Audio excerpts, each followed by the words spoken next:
terrified that the battle had been joined in such a petty manner. He'd half feared that the enemy would turn savage with such tender victims at hand. But no, he had judged the mind of the creature quite accurately. It was one of the lower orders, powerful but slow, capable of being inveigled beyond the limits of its control. Carefully does it, he told himself. Carefully does it. He traipsed through the entire house, dutifully opening cupboards and peering behind the furniture, then returned to his daughters, who were sitting at the top of the stairs. Amanda looked small and pale, not the 22-year-old woman she was, but a child again. Nothing doing, he told her with a smile. It's Christmas morning, and all through the house, Gina finished the line. Nothing is stirred, not even a mouse. Not even a mouse. At that moment, the yattering took its cue to fling a vase off the lounge mantelpiece. Even Jeff jumped. Shh, he said. He needed some sleep, but quite clearly, the yattering had no intention of letting them alone just yet. It's Christmas, he murmured, scooping up the pieces of the Chinese vase and putting them in a piece of newspaper. The house is sinking a little on the left side. No, he said more loudly. It has been for years. Subsidence, said Amanda with quiet certainty, would not throw me out of my bed. Gina said nothing. The options were limited, the alternatives unattractive. Well, maybe it was Santa Claus, said Polo, attempting levity.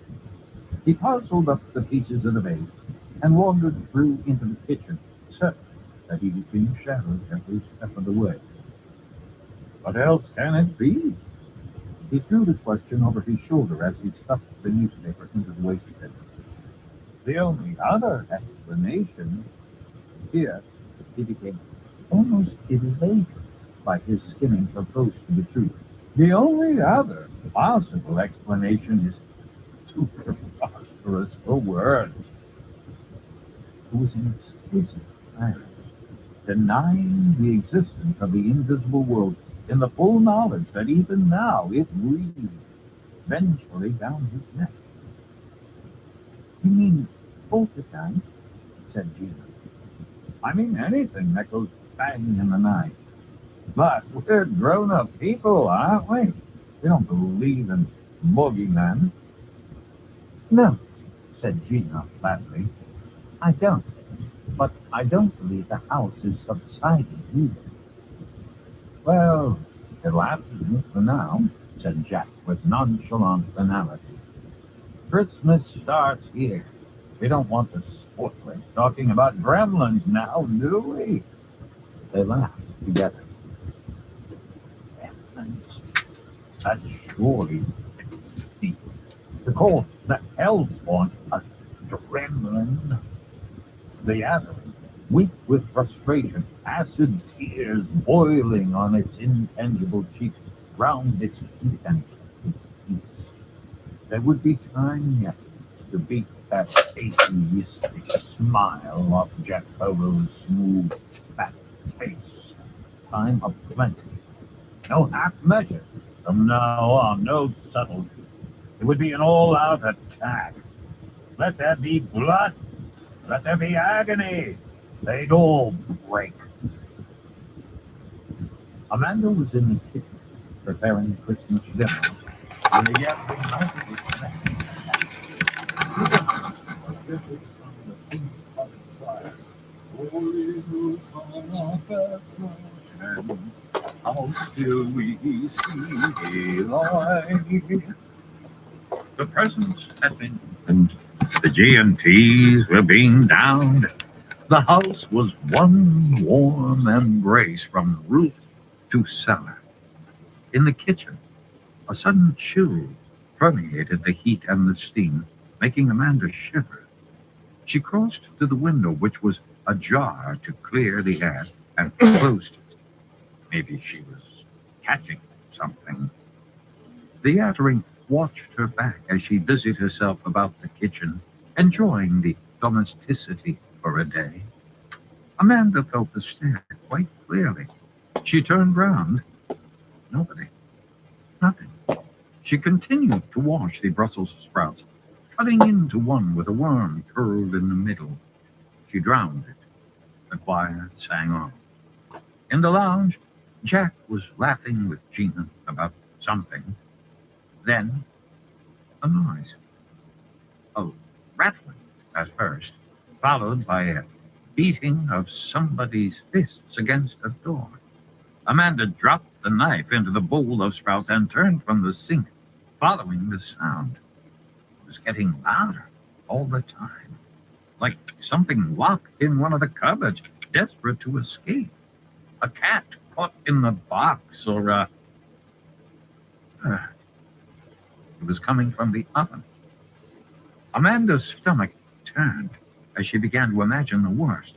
Had she locked something in the oven when she put in the turkey? She called for her father as she snatched up the oven cloth and stepped toward the cooker, which was rocking with the panic of its prisoner. She had visions of a basted cat leaping out at her, its fur burned off, its flesh half cooked. Jack was at the kitchen door. "There's something in the oven," she said to him, as though he needed telling. The cooker was in a frenzy. Its thrashing contents had all but beaten off the door. He took the oven cloth from her.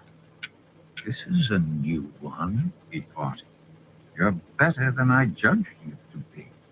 This is clever. This is original." Gina was in the kitchen now. "What's cooking?" she quipped.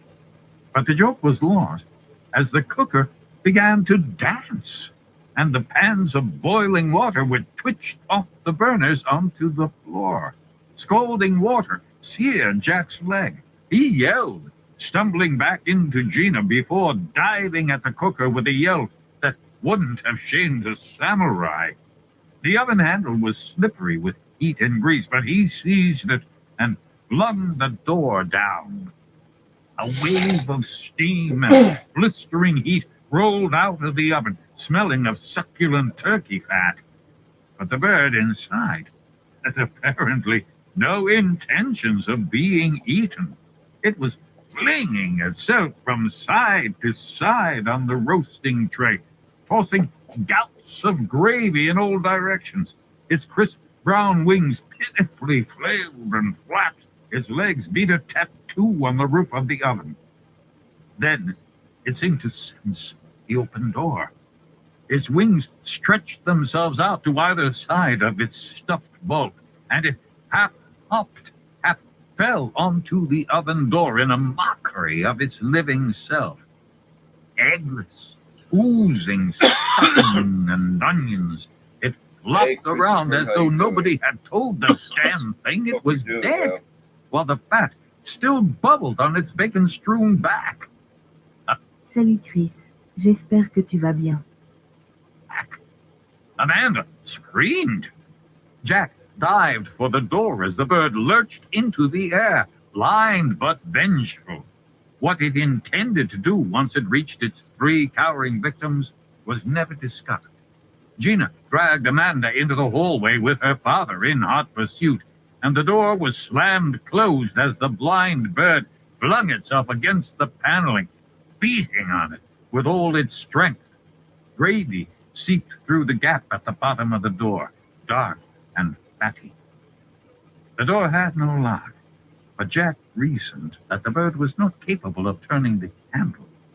As he backed away, breathless, he cursed his confidence.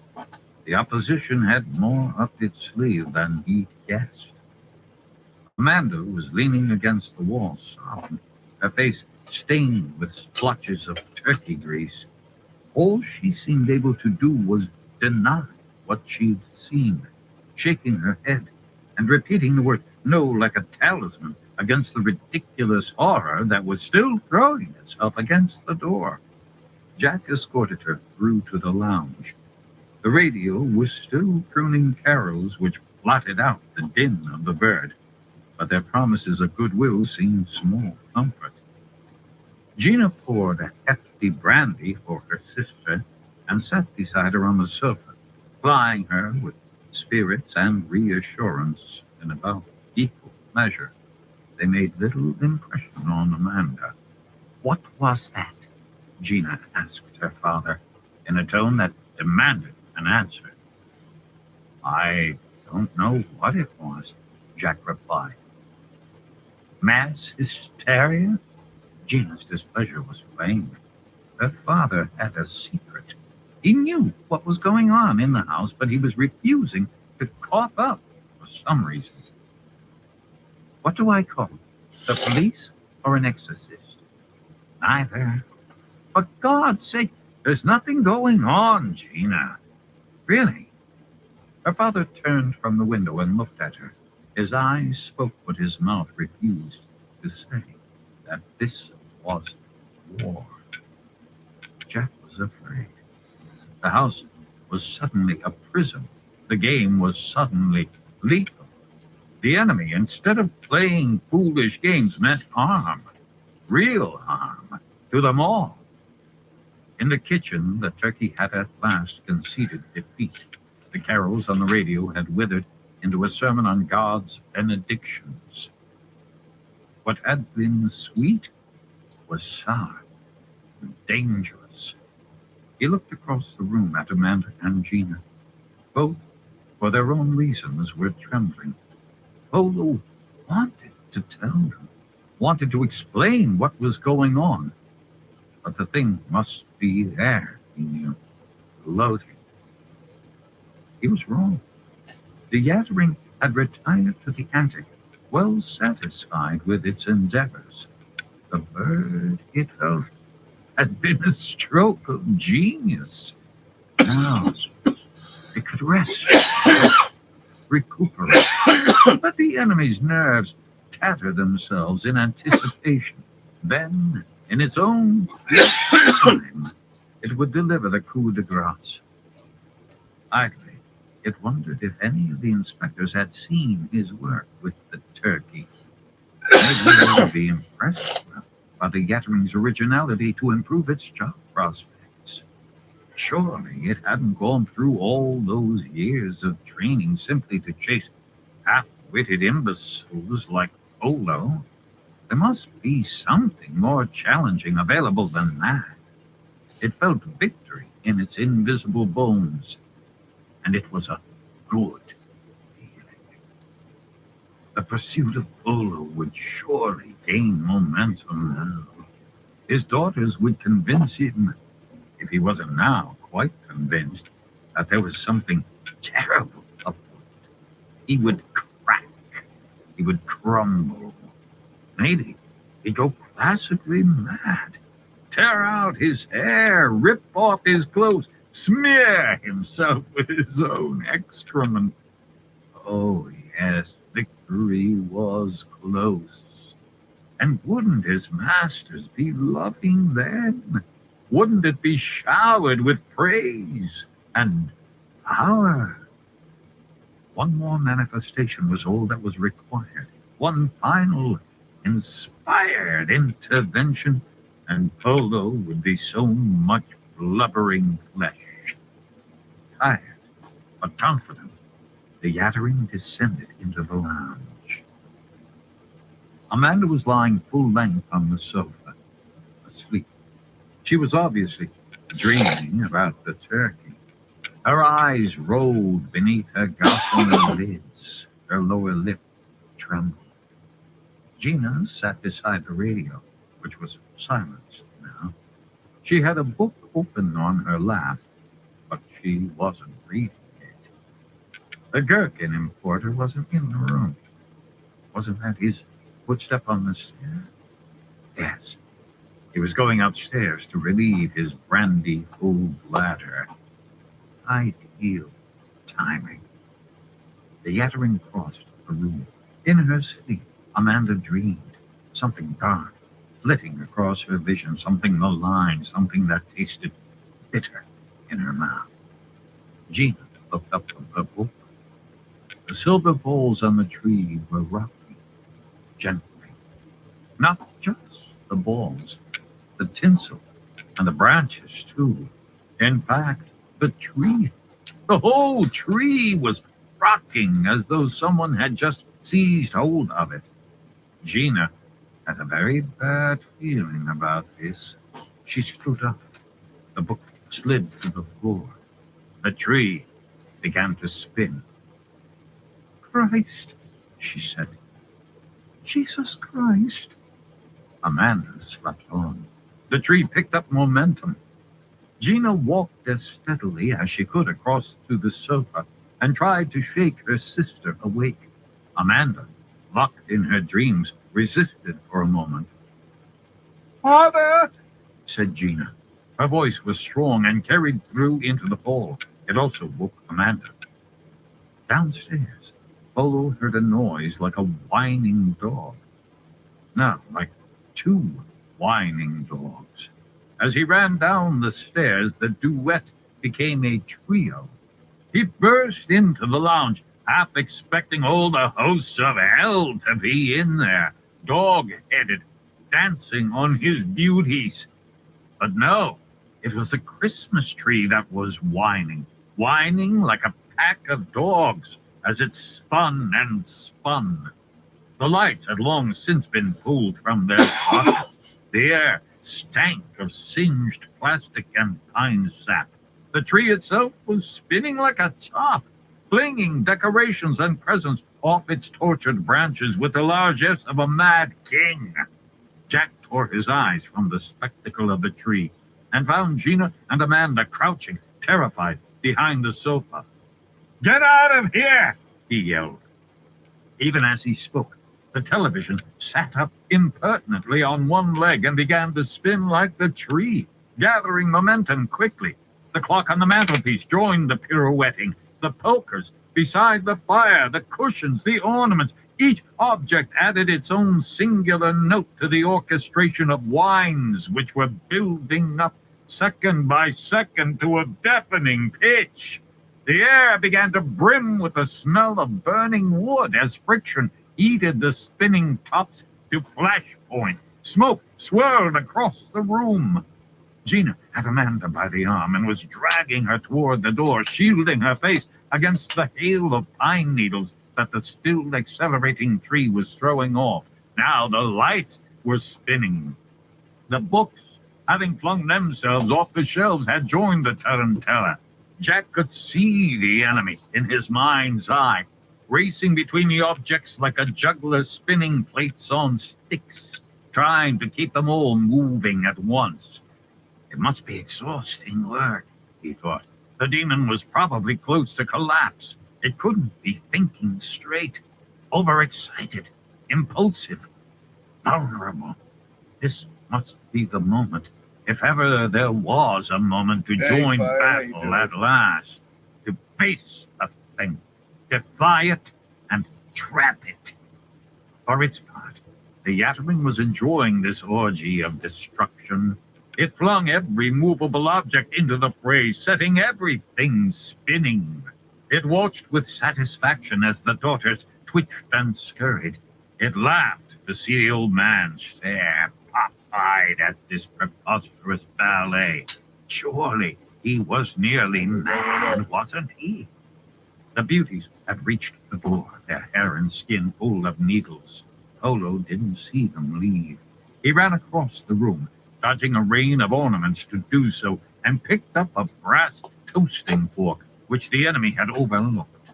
Bric-a-brac filled the air around his head, dancing around with sickening speed. His flesh was bruised and punctured, but the exhilaration of joining battle had overtaken him, and he set about, beating the books and the clocks and the china to smithereens. Like a man in a cloud of locusts, he ran around the room, bringing down his favorite books in a welter of fluttering pages, smashing whirling Dresden, shattering the lamps. A litter of broken possessions swamped the floor, some of it still twitching as the light went out of the fragments. But for every object brought low, there were a dozen still spinning, still whining. He could hear Gina at the door yelling to him to get out, to leave it alone, but it was so enjoyable, playing against the enemy more directly than he had ever allowed himself before. He didn't want to give up. He wanted the demon to show itself, to be known, to be recognized. He wanted confrontation with the Old One's emissary once and for all. Without warning, the tree gave way to the dictates of centrifugal force and exploded. The noise was like a howl of death. Branches, twigs, needles, balls, lights, wire, ribbons flew across the room. Jack, his back to the explosion, felt a gust of energy hit him hard, and he was flung to the ground. The back of his neck and his scalp were shot full of pine needles. A branch, naked of greenery, shot past his head and impaled the sofa. Fragments of tree pattered to the carpet around him. Now other objects around the room, spun beyond the tolerance of their structures, were exploding like the tree. The television blew up, sending a lethal wave of glass across the room, much of which buried itself in the opposite wall. Fragments of the television's innards, so hot they singed the skin, fell on Jack as he elbowed himself toward the door like a soldier under bombardment. The room was so thick with a barrage of shards it was like a fog. The cushions had lent their down to the scene, snowing on the carpet. Porcelain, a beautifully glazed arm, a courtesan's head, bounced on the floor in front of his nose. Gina was crouching at the door, urging him to her. Her eyes narrowed against the hail. As Jack reached the door and felt her arms around him, he swore he could hear laughter from the lounge. Tangible, audible laughter, rich and satisfied. Amanda was standing in the hall, her hair full of pine needles, staring down at him. He pulled his legs through the doorway, and Gina slammed the door shut on the demolition. "What is it?" she demanded. "Poltergeist? Ghost? Mother's ghost?" The thought of his dead wife being responsible for such wholesale destruction struck Jack as funny. Amanda was half smiling. Good, he thought. She's coming out.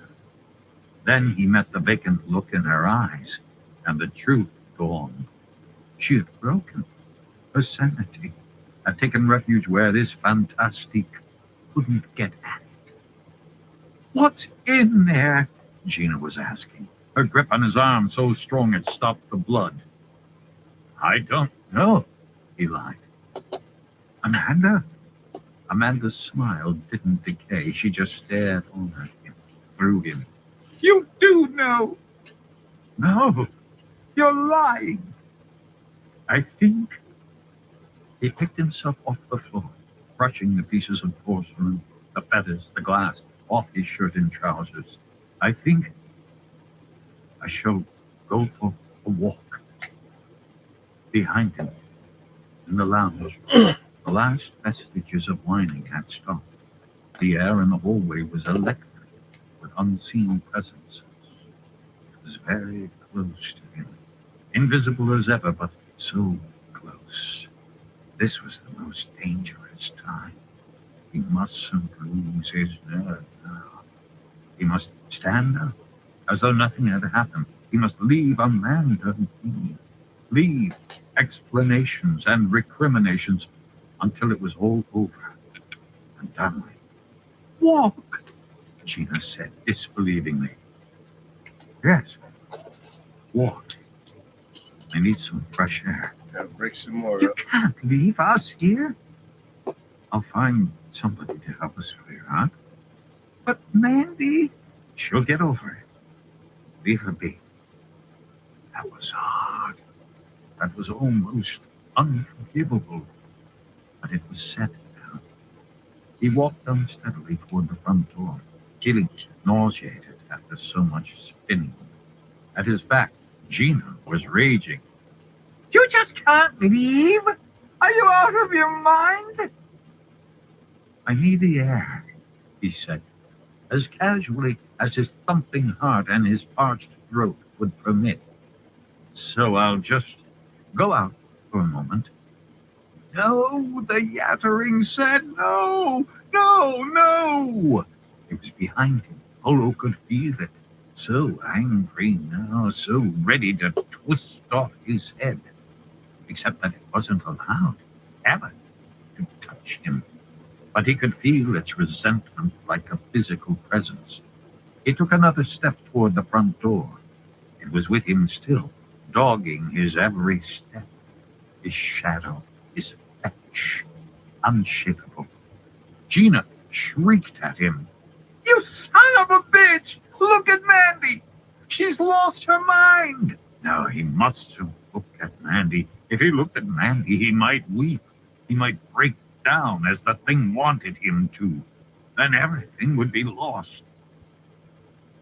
Should be all right, he said, barely above a whisper.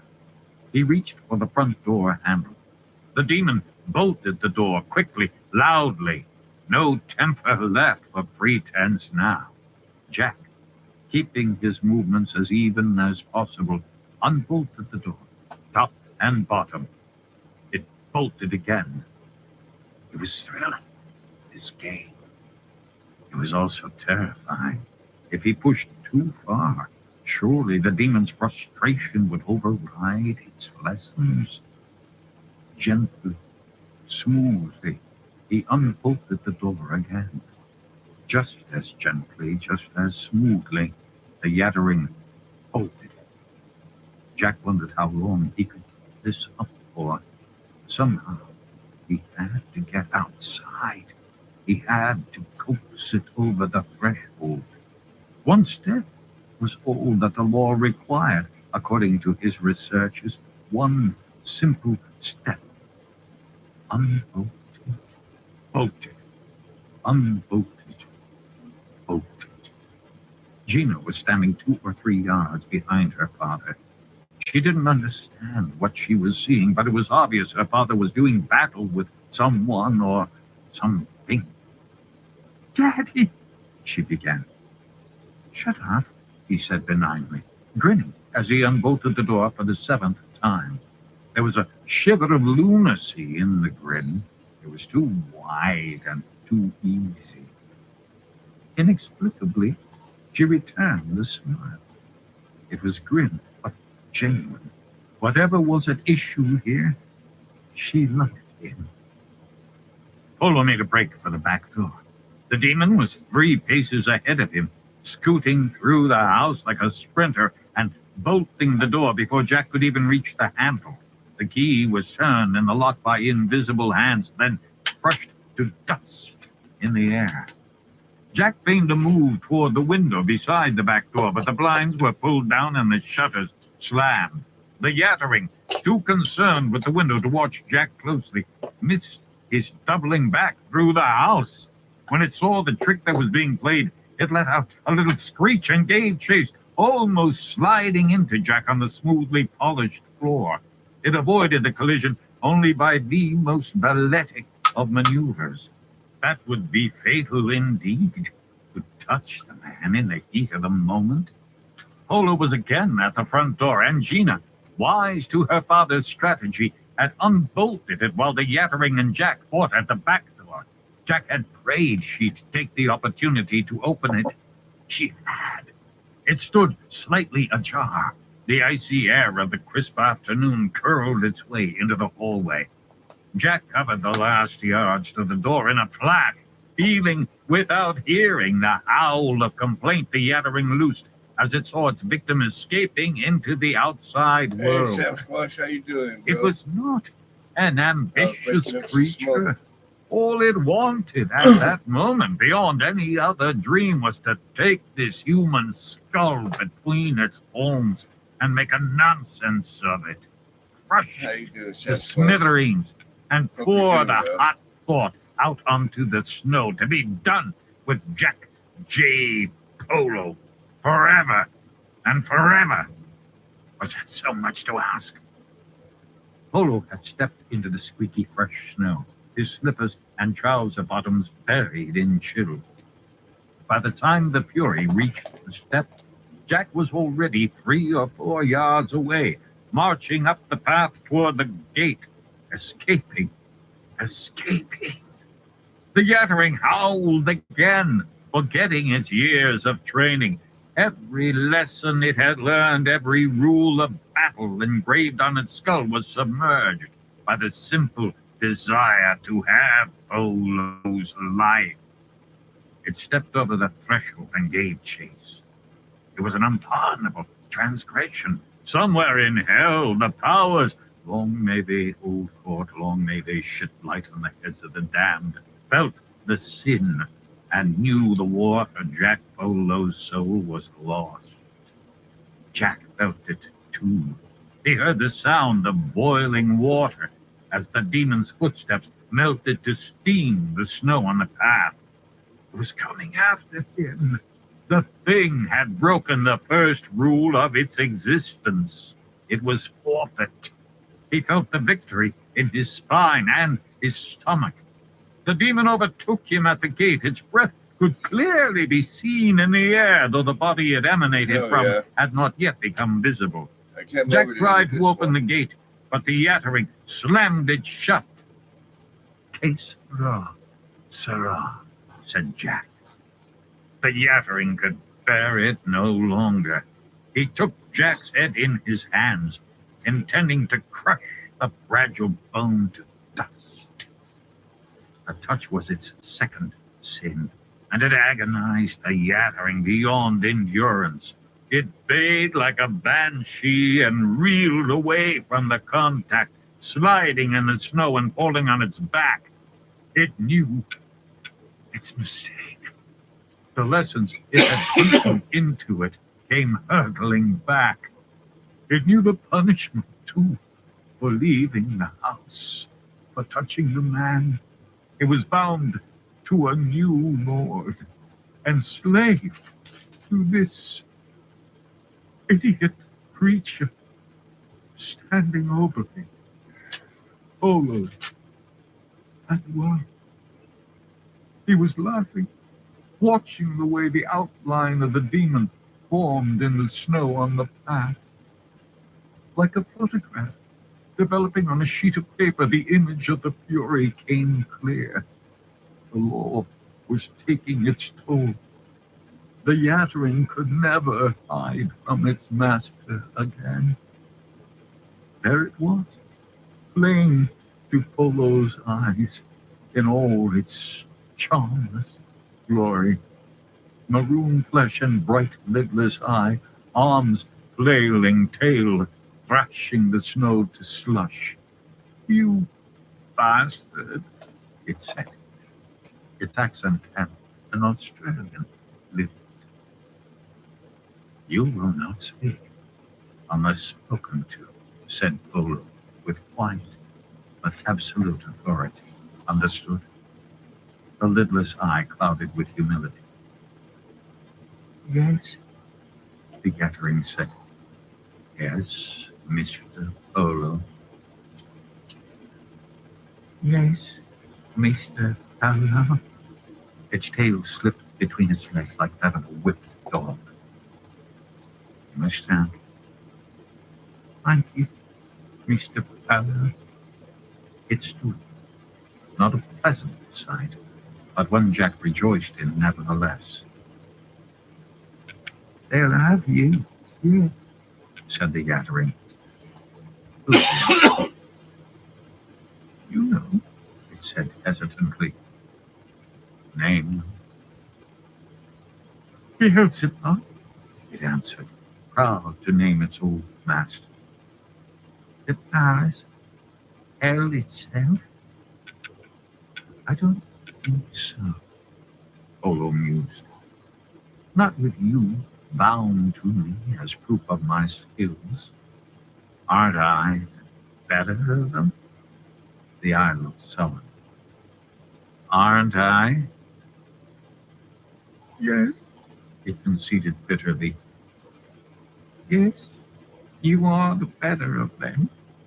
It had begun to shiver. Are you cold? Asked Polo. It nodded, affecting the look of a lost child.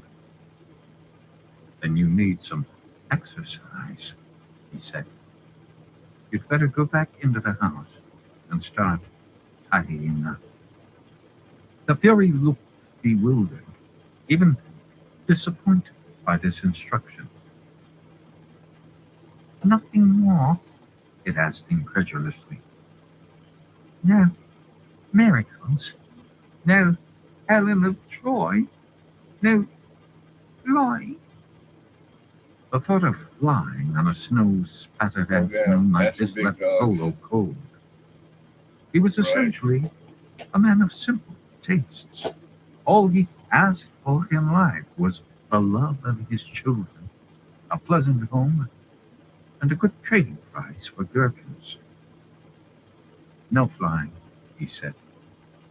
As the Yattering slouched down the path toward the door, it seemed to alight upon a new piece of mischief. It turned back to Polo, obsequious but unmistakably smug. Did I just say something?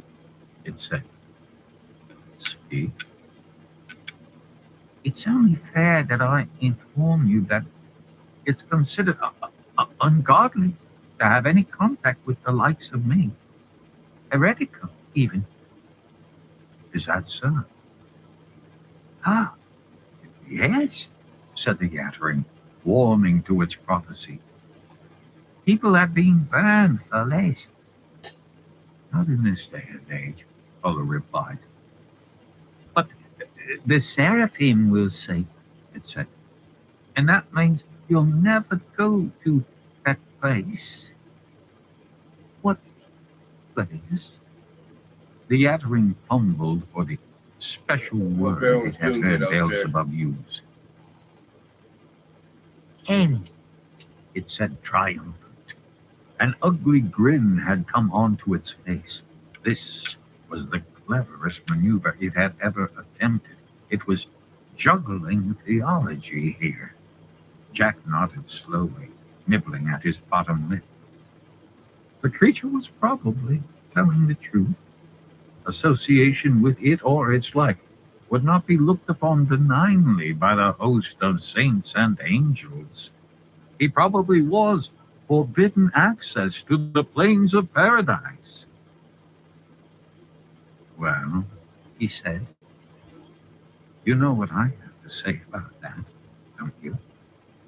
The Yattering stared at him, frowning. Oh, it didn't know. Then the grin of satisfaction it had been wearing died, as it saw just what Polo was driving at. What do I say? Polo asked him.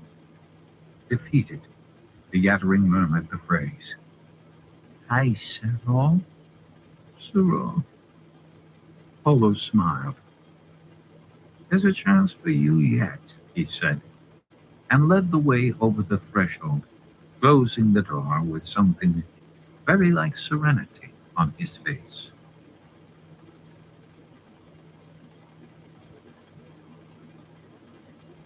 Pig Blood Blues, narrated by Peter Berkrot. You could smell the kids before you could see them. Their young sweat turned stale in corridors with barred windows, their bolted breath sour, their heads musty. Then their voices, subdued by the rules of confinement. Don't run, don't shout, don't whistle, don't fight. They called it a remand center for adolescent offenders, but it was near as damn it a prison. There were locks and keys and warders. The gestures of liberalism were few and far between, and they didn't disguise the truth too well. Tether Down was a prison by a sweeter name, and the inmates knew it. Not that Redmond had any illusions about his pupils-to-be. They were hard, and they were locked away for a reason. Most of them would rob you blind, soon as look at you, cripple you if it suited them, no sweat.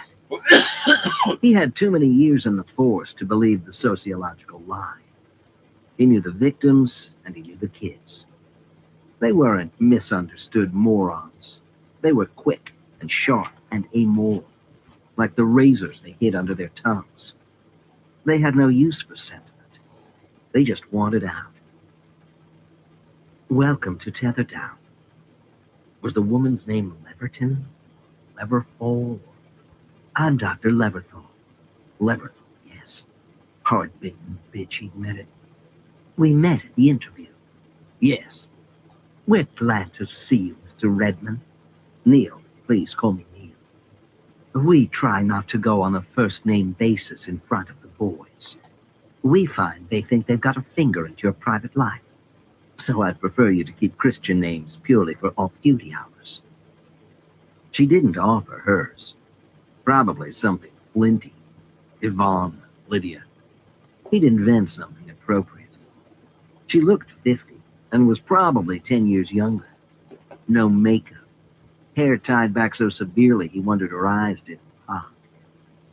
You'll be beginning classes the day after tomorrow. The governor asked me to welcome you to the center on his behalf and apologize to you that he can't be here himself. There are funding problems.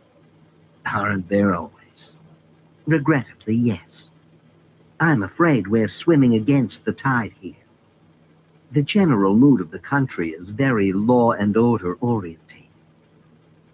What was that a nice way of saying? Beat the shit out of any kid caught so much as jaywalking?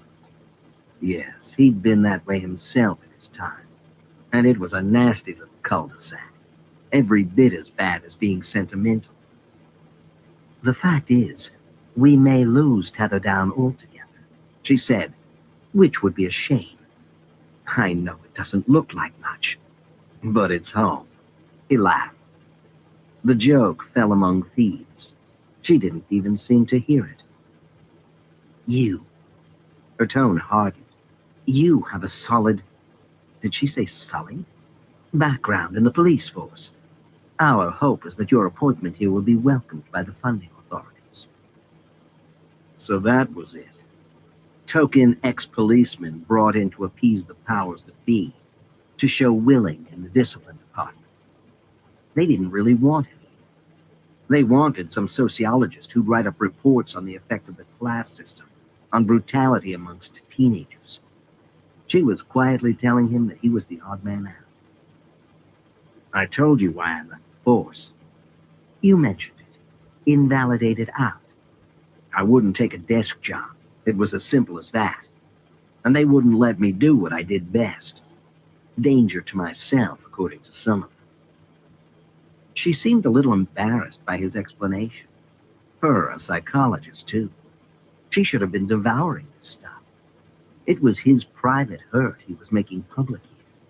He was coming clean, for Christ's sake. So I was out on my backside after 24 years. He hesitated, then said his piece. I'm not a token policeman. I'm not any kind of policeman. The force and I parted company. Understand what I'm saying? Good, good. She didn't understand a bloody word. He tried another approach. I'd like to know what the boys have been told. Been told? About me? Well, something of your background. I see. They've been warned. Here come the pigs. It seemed important.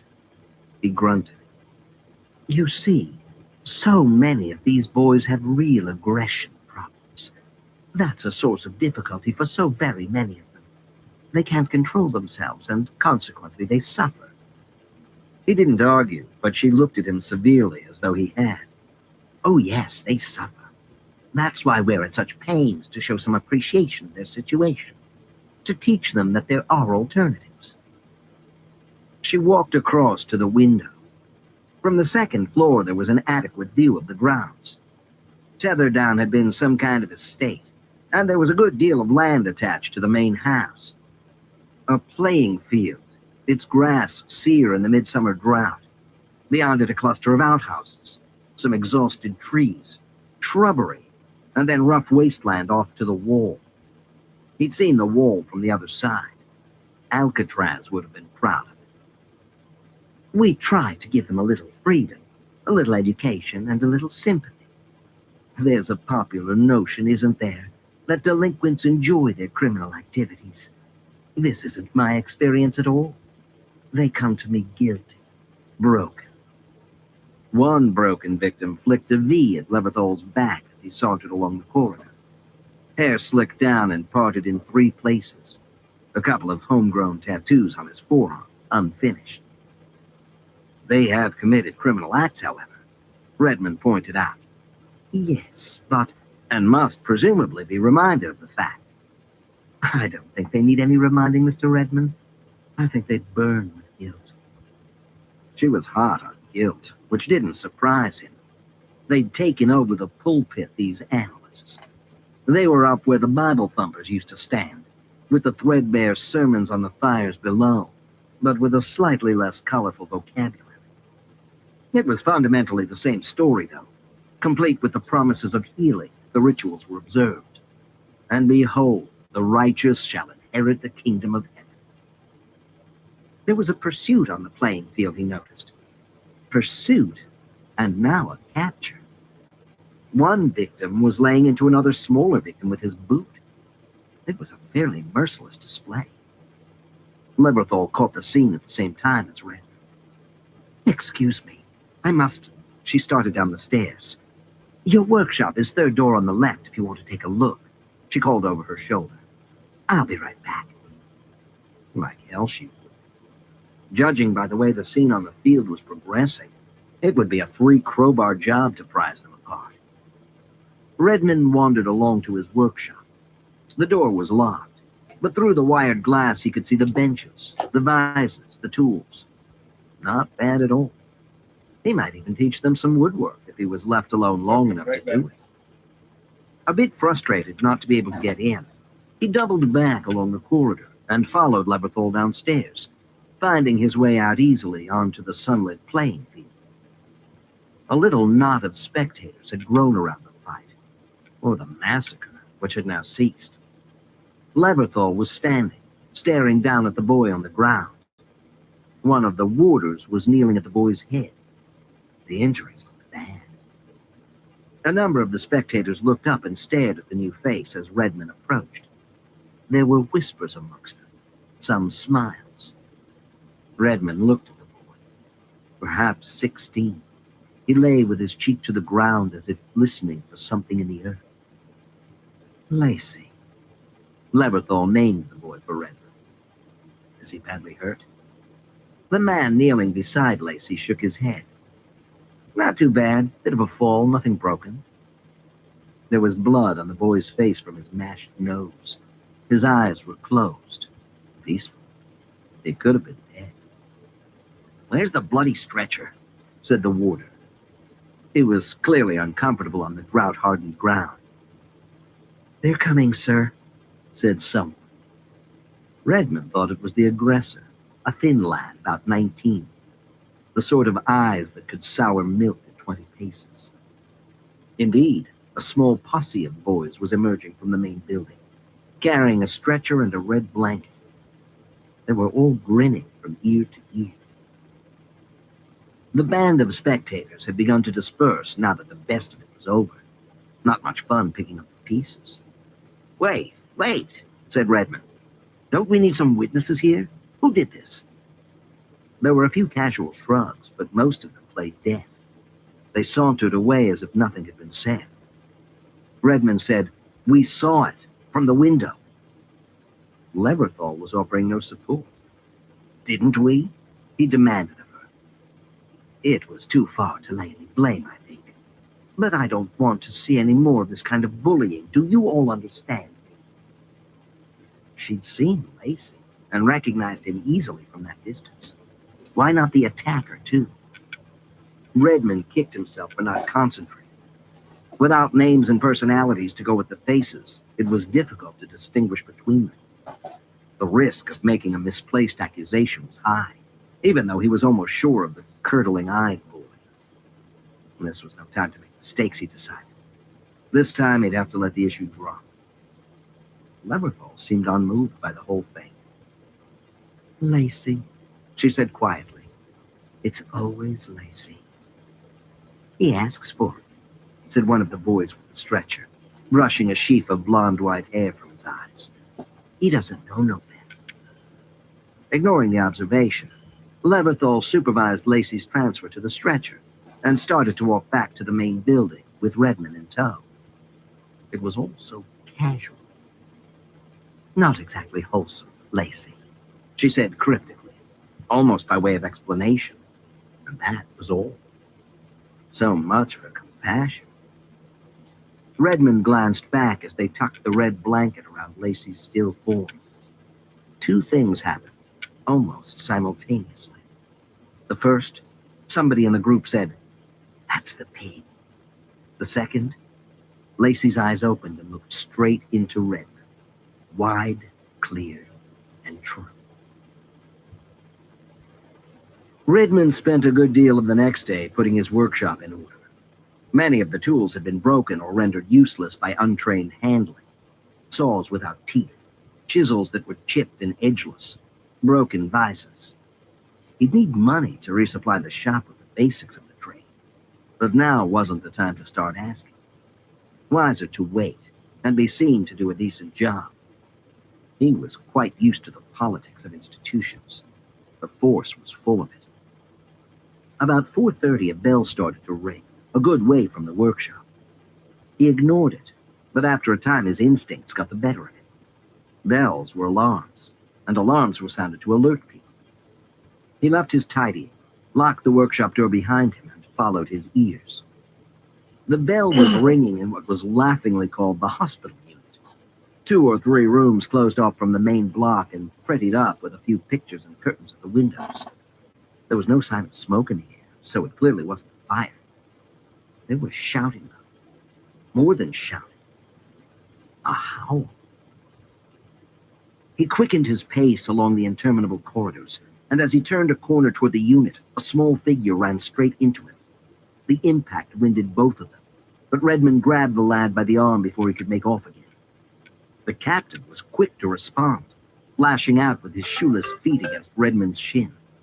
But he had him fast. "Let me go, you fucking—" "Calm down. Calm down." His pursuers were almost there. "Hold him! Fucker! Fucker! Fucker! Fucker! Hold him!" It was like wrestling a crocodile. The kid had all the strength of fear, but the best of his fury was spent. Tears were springing into his bruised eyes as he spat in Redmond's face. It was Lacey in his arms. Unwholesome Lacey. "Okay, we got him." Redmond stepped back as the warder took over, putting Lacey in a hold that looked fit to break the boy's arm. 2 or 3 others were appearing around the corner. 2 boys and a nurse. A very unlovely creature. "Let me go! Let me go!" Lacey was yelling, but any stomach for the fight had gone out of him. A pout came to his face in defeat, and still the cow-like eyes turned up accusingly at Redmond, big and brown. He looked younger than 16 years, almost prepubescent. There was a whisper of bum fluff on his cheek, and a few spots amongst the bruises and the badly applied dressing across his nose. But quite a girlish face, a virgin's face, from an age when there were still virgins. And still the eyes. Leverthal had appeared, too late to be of use. "What's going on?" The warder piped up. The chase had taken his breath and his temper. "He locked himself in the lavatories. Tried to get out through the window." "Why?" The question was addressed to the warder, not to the child. A telling confusion. The warder, confounded, shrugged. "Why?" Redmond repeated the question to Lacey. The boy just stared, as though he'd never been asked a question before. "You the pig?" he said suddenly, snot running from his nose. "Pig? He means policeman," said one of the boys. The noun was spoken with a mocking precision, as though he was addressing an imbecile. "I know what he means, lad. said Redmond, still determined to outstare Lacey. I know very well what he means. Are you? Be quiet, Lacey, said Leverthal. You're in enough trouble as it is. Yes, son, I'm the pig. The war of looks went on, a private battle between boy and man. You don't know nothing, said Lacey. It wasn't a snide remark. The boy was simply telling his version of the truth. His gaze didn't flicker. All right, Lacey, that's enough. The warder was trying to haul him away. His belly stuck out between pajama top and bottom, a smooth dome of milk skin. Let him speak, said Red. What don't I know? He can give his side of the story to the governor, said Leverthal before Lacey could reply. It's not your concern. But it was very much his concern. The stare made it his concern. So cutting, so damned. The stare demanded that it become his concern. Let him speak, said Redmond, the authority in his voice overriding Leverthal. The warder loosened his hold just a little. Why did you try and escape, Lacey? Because he came back. Who came back? A name, Lacey. Who are you talking about? For several seconds, Redmond sensed the boy fighting a pact in silence. Then Lacey shook his head, breaking the electric exchange between them. He seemed to lose his way somewhere. A kind of puzzlement gagged him. No harm's going to come to you. Lacey stared at his feet, frowning. I want to go back to bed now, he said. A virgin's request. No harm, Lacey. I promise. The promise seemed to have precious little effect. Lacey was struck dumb.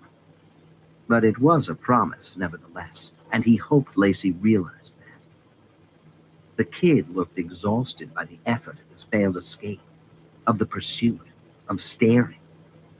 His face was ashen. He let the warder turn him and take him back. Before he rounded the corner again, he seemed to change his mind. He struggled to loose himself, failed, but managed to twist himself round to face his interrogator. Hennessy, he said, meeting Redmond's eyes once more. That was all. He was shunted out of sight before he could say anything more. Hennessy, said Redmond, feeling like a stranger suddenly. Who's Hennessy? Leverthal was lighting a cigarette. Her hands were shaking ever so slightly as she did it. He hadn't noticed that yesterday, but he wasn't surprised. He'd yet to meet a head shrinker who didn't have problems of his own. The boy's lying, she said. Hennessy's no longer with us. A little pause. Redmond didn't prompt. It would only make her jumpy. Lacey's clever, she went on, putting the cigarette to her colorless lips.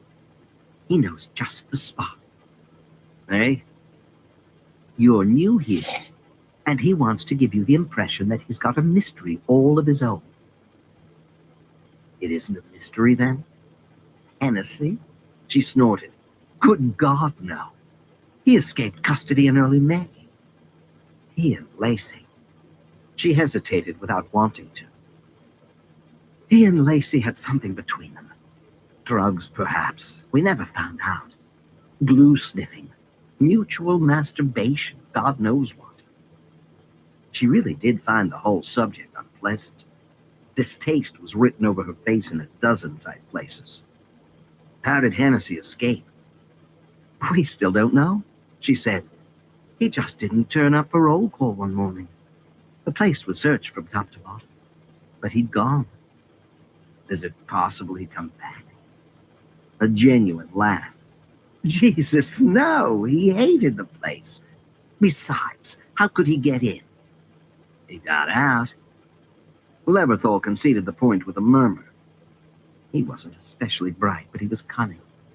I wasn't altogether surprised when he went missing. A few weeks before his escape, he'd really sunk into himself. I couldn't get anything out of him, and up until then, he'd been quite talkative. And Lacey? Under his thumb. It often happens. The younger boy idolizes an older, more experienced individual. Lacey had a very unsettled family background. Neat, thought Sorry, Red. I'm not talking that much. So Everyone, neat, my he didn't believe a word of it. my teeth and mouth are just Mines killing were me right now. pictures at an exhibition, Need to make all a numbered dentist and hung in appointment. order of influence. One marked cunning, the next impressionable. They were scrawls. They were sprawling splashes of graffiti, unpredictable, unconfinable. And little boy Lacey, he was written on the wall. Classes began the next day, in a heat so Nice. oppressive it turned the workshop into an oven by 11. But the boys responded quickly to Redmond's straight dealing. They recognized in him a man they could respect without liking. They expected no favors and received none. It was a stable arrangement.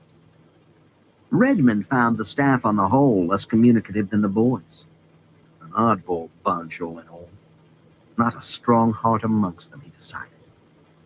The routine of tether down, its rituals of classification, of humiliation, seemed to grind them into a common granule.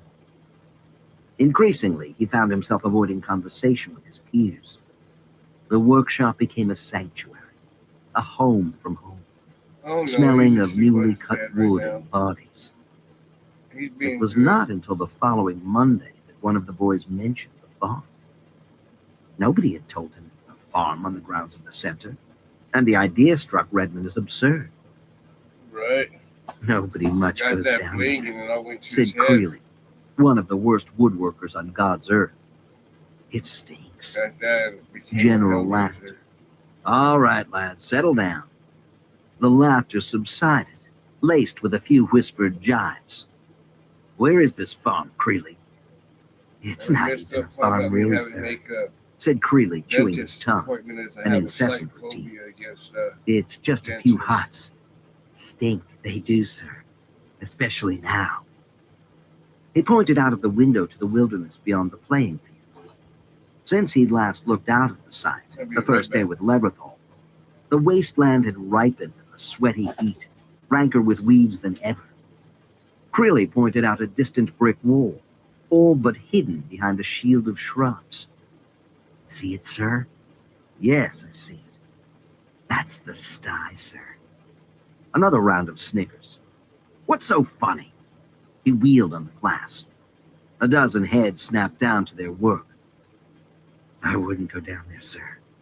It's high as a fucking kite. Creeley wasn't exaggerating.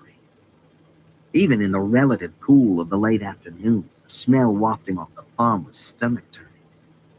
Redmond just followed his nose across the field and past the outhouses. The buildings he glimpsed from the workshop window were coming out of hiding. A few ramshackle huts thrown up out of corrugated iron and rotting wood, a chicken run, and the brick-built sty were all the farm could offer. As Creeley had said, it wasn't really a farm at all.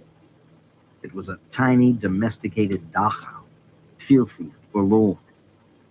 Somebody obviously fed the few prisoners, the hens, the half-dozen geese, the pigs, but nobody seemed bothered to clean them out. Oh, in my case, Hence that rotten they want smell. to.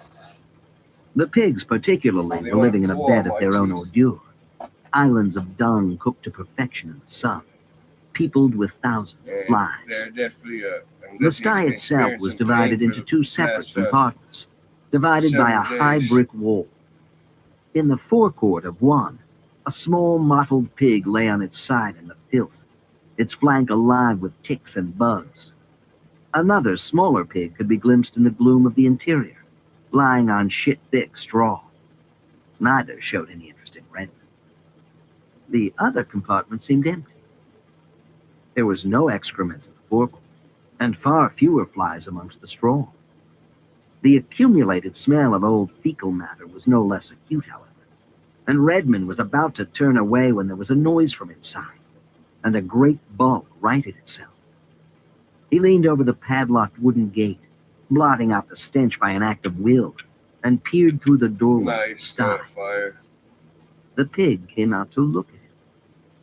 It was 3 times the size of its companions, a vast sow that might well have mothered the pigs in the adjacent pen.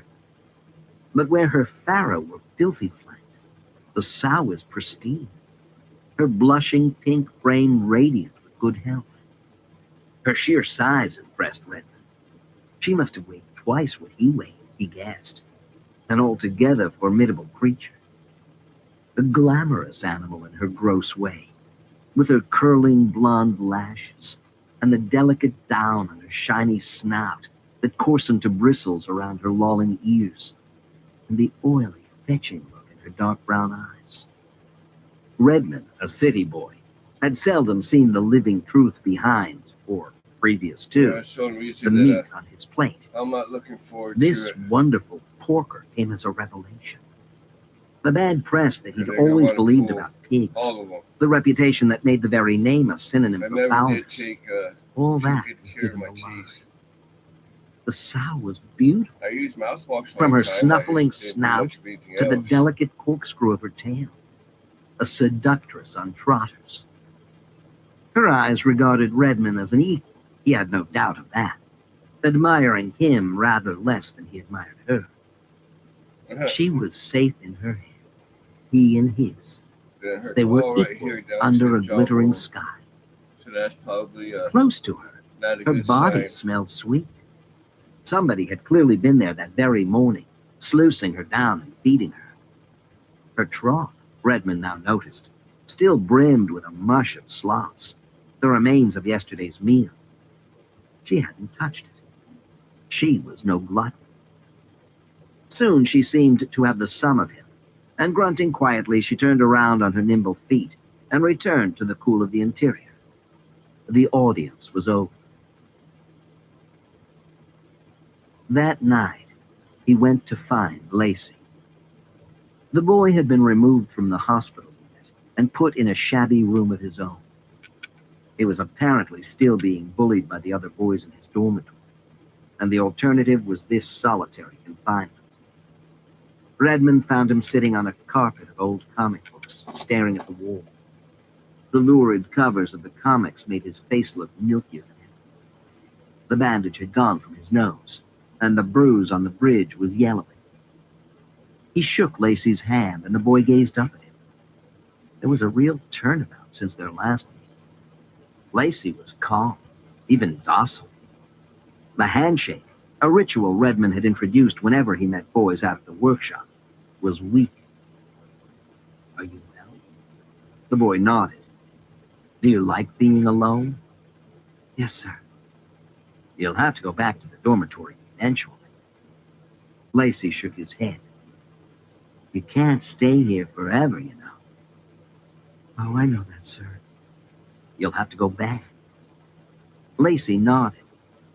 Somehow the logic didn't seem to have got through to the boy. He turned up the corner of a Superman comic and stared at the splash page without scanning it. "Listen to me, Lacey. I want you and I to understand each other. Yes?" "Yes, sir." "I can't help you if you lie to me, can I?" "No." "Why did you mention Kevin Hennessy's name to me last week? I know that he isn't here any longer. He escaped, didn't he?" Lacey stared at the three-color hero on the page. "Didn't he?" "He's here," said Lacey, very quietly. The kid was suddenly distraught. It was in his voice, and in the way his face folded up on itself. "If he escaped, why should he come back? That doesn't really make much sense to me. Does it make much sense to you?" Lacey shook his head. There were tears in his nose that muffled his words, but they were clear enough. "He never went away." "Why, you mean he never escaped?" "He's clever, sir. You don't know Kevin. He's clever." He closed the comic and looked up at Redmond. "In what way clever?" "He planned everything, sir. All of it." "You have to be clear." This feels much better smoking You this won't than believe smoking a joint. "Then that's the end, because you Smoking a won't joint was believe him. starting to hurt. He hears, you know. He's everywhere. He doesn't care about walls. Dead people don't care about nothing like that." Dead. A smaller word than alive, but it took the breath away. He can come and go, said Lacey. Any time he wants.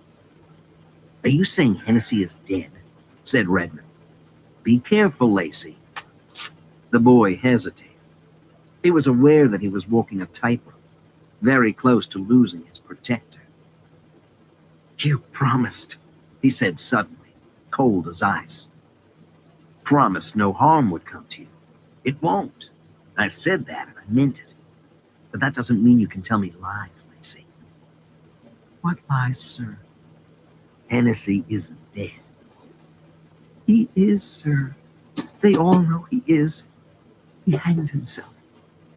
With the pigs. Redmond had been lied to many times, by experts, and he felt he'd become a good judge of liars. He knew all the telltale signs. But the boy exhibited none of them. He was telling the truth. Redmond felt it in his bones. The truth, the whole truth, nothing but. That didn't mean that what the boy was saying was true. He was simply telling the truth as he understood it. He believed Hennessy was deceased.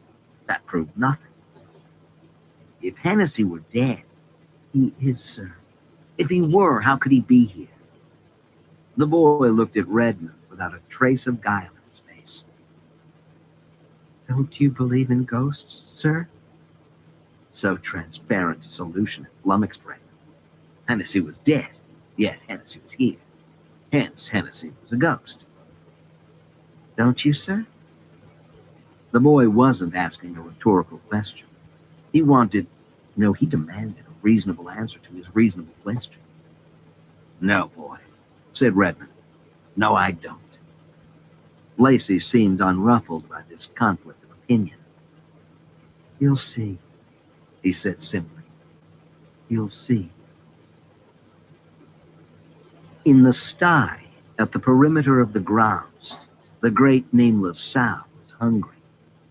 She judged the rhythm of the days, and with their progression, her desires grew. She knew that the time for stale slops in a trough was past. Other appetites had taken the place of those piggy pleasures. She had a taste, since the first time, for food with a certain texture, a certain resonance. It wasn't food she would demand all the time, only when the need came on her. Not a great demand. All right. Once in a while, to gobble at the hand that fed her. Could they've already asked me She stood at the gate of of the prison, how listless I with want to do my anticipation, dentures, if I waiting want to, and waiting. when they pull them, She snaffled. She snorted, that her like, impatience get 'em and becoming a have to dull wear 'em, anger. In the adjacent pen, and then her they'll still need to castrated get sons, adjusted, sensing her distress, or became they agitated could in pull their all turn. of them They knew her I nature. could let It them was heal, dangerous. and then She do my had, after all, dentures. I eaten just don't two know of their which one to do. brothers, living, fresh and wet from her own womb. I think Then there were the way they're noises through explaining the it blue about veil of what's twilight, it called and getting them, the that sounds a soft little bit brushing sound painful to of do. passage through the So necklace, I'm not sure. accompanied by the murmur of voices. Two boys were approaching the sty, respect and caution in every step. She made them nervous, and understandably so. The tales of her tricks were legion. Didn't she speak when angered in that possessed voice, bending her fat, porky mouth to talk with a stolen tongue? Wouldn't she stand on her back trotter sometimes, pink and imperial, and demand that the smallest boys be sent into her shadow to suckle her, naked like a pharaoh? And wouldn't she beat her precious heels upon the ground until the food they brought for her was cut into petite pieces and delivered into her maw between trembling finger and thumb? All these things she did, and worse. Tonight, Oh, you got the boys partial. knew.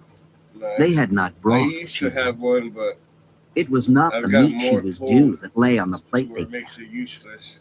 not the sweet white meat that she had asked for in that other voice of I hers. think I might just The have to meat get she used could, to, if she desired, I guess, take wearing by them. force. Tonight the meal was simply stale bacon, filched from the kitchens. The nourishment she really craved, the meat that had been pursued and terrified to engorge the muscle, then bruised like a hammered steak for her delectation. That meat was under special protection. It would take a while to coax it to the slaughter. Meanwhile, they hoped she would accept their apologies and their tears, and not devour them in her anger. One of the boys had shat his pants by the time he reached the sty wall, and the sow smelled him. Her voice took on a different timbre, enjoying the piquancy of their feet. Instead of the Like I low said, I snort, never, there was a higher, taking hotter too good note. care of my teeth. It said, As y'all can see I know. sometimes when I talk. I know. Come and I be brush them glad. once in a while. Well, I I know. used to just brush them once in a while I and use mouthwash She all the watched time. them But through the slats of the gate, her eyes yeah, glinting like jewels in the I should murky definitely night, took brighter better than the care night of them. because living, purer than the night because wanting. The boys knelt at the gate, their heads bowed in supplication, the plate they both held lightly covered with a piece of stained muslin. Well, she said. The voice was unmistakable in their ears. His voice, out of the mouth of the pig. The elder boy, a black kid with a cleft palate, spoke quietly to the shining eyes, making the best of his fear. It's not what you wanted. We're sorry. The other boy, uncomfortable in his crowded trousers, murmured his apology too. We'll get him for you, Yeah, I'm though. happy to We be will, top really. and bottom. We'll bring him to you very soon, as we possibly can. Why not tonight? Said the pig. He's being protected. A new teacher, Mr. Redmond. The sow seemed to know it all already. She remembered the confrontation across the wall, the way he'd stared at her as though she was a zoological specimen. So that was her enemy, that old man. She'd had him. Oh, yes. The boys heard her promise of revenge and seemed content to have the matter taken out of their hands. Give her the meat, said the black boy. The other one stood up, removing the muslin cloth. The bacon smelled bad, but the sow nevertheless made wet noises of enthusiasm. Maybe she had forgiven them. Go on, quickly. The boy took the first strip of bacon between finger and thumb and proffered it. The sow turned her mouth sideways up to it and ate, showing her yellowish teeth. It was gone quickly. The second, the third, fourth, fifth, the same. The sixth and last piece she took with his fingers, snatched with such elegance and speed, the boy could only cry out as her teeth champed through the thin digits and swallowed them. He withdrew his hand from over the sty wall and gawped at this mutilation. She had done only a little damage, considering. The top of his thumb and half his index finger had gone. The wounds bled quickly, fully, splashing onto his shirt and his shoes. She grunted and snorted and seemed satisfied. The boy yelped and ran. Tomorrow, said the sow to the remaining supplicant. Not this old pig meat. It must be white. White and lacy. She thought that was a fine joke. Yes, the boy said. Yes, of course. Without fail, she ordered. Yes, or I come for him myself. Do you hear me? Yes, I come for him myself, wherever he's hiding. I will eat him in his bed if I wish. In his sleep, I will eat off his feet and his legs, and his balls, and his hips. Yes, yes, I want him, said the sow, grinding her totter in the straw. He's mine. Hennessy dead, said Leverthal, head still down, as she wrote one of her interminable reports. It's another fabrication. 1 minute the child says he's in the center, the next he's dead. The boy can't even get his story straight. It was difficult to argue with the contradictions, unless one accepted the idea of ghosts as readily as Lacey. There was no way Redmond was going to try to argue that point.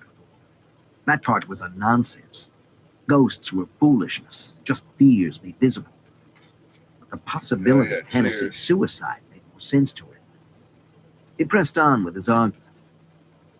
So where did Lacey get this story from about Hennessy's death? It's a funny thing to invent. She deigned to look up, her face drawn up into itself like a snail in its shell. Fertile imaginations are par for the course here. If you heard the tales I've got on tape, the exoticism of some of them would blow your head open. Have there been suicides here? In my time? She thought for a moment, pen poised. 2 attempts. Neither, I think, intended to succeed. Cries for help. Was Hennessy one? She allowed herself a little sneer as she shook her head. Hennessy was unstable in a completely different direction. He thought he was going to live forever. That was his little dream. Hennessy, the Nietzschean Superman. He had something close to contempt for the common herd. As far as he was concerned, he was a breed apart. As far beyond the rest of us mere mortals as he was beyond that wretched. He knew she was going to say pig, but she stopped just short of the word. Those wretched animals on the farm, she said, looking back down at her report. Hennessy spent time at the farm? No more than any other boy. She lied.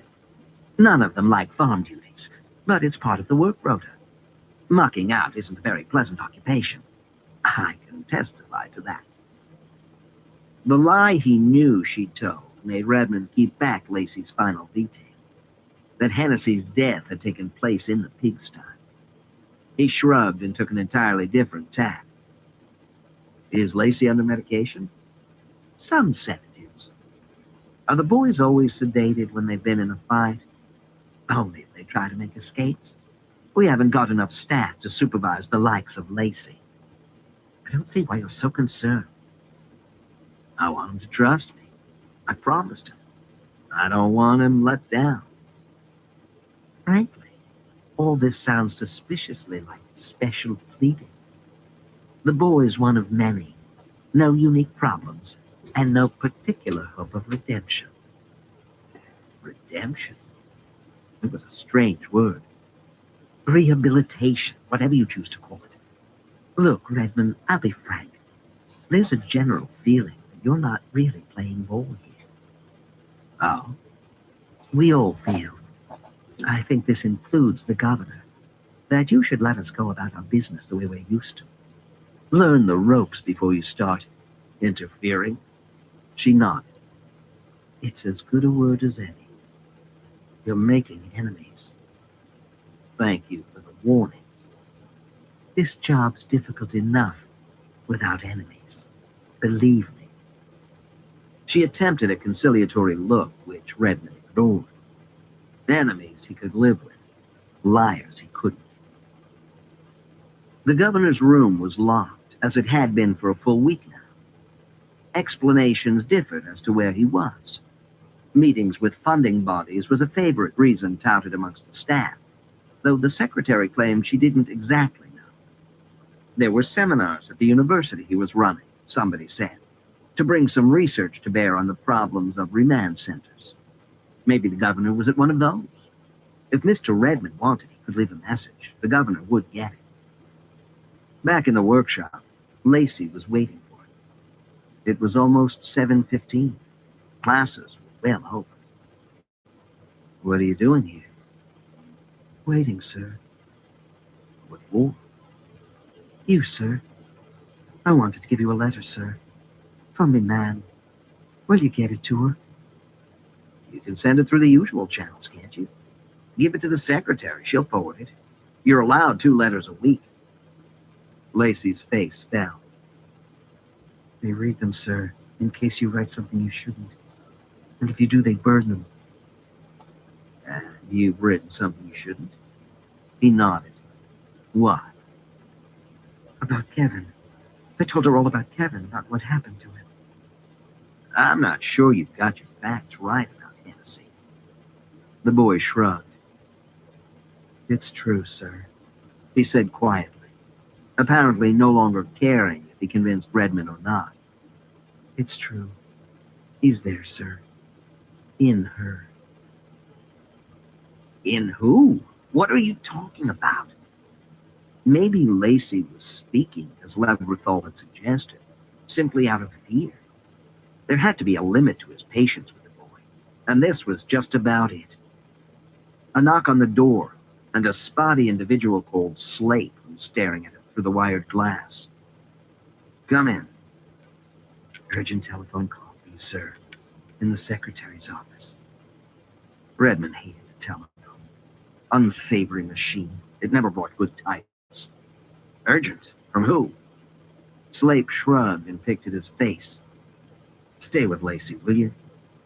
Slate looked unhappy with the prospect. Here, sir? He asked. Here? Yes, sir. I'm relying on you, so don't let me down. No, sir. Redmond turned to Lacey.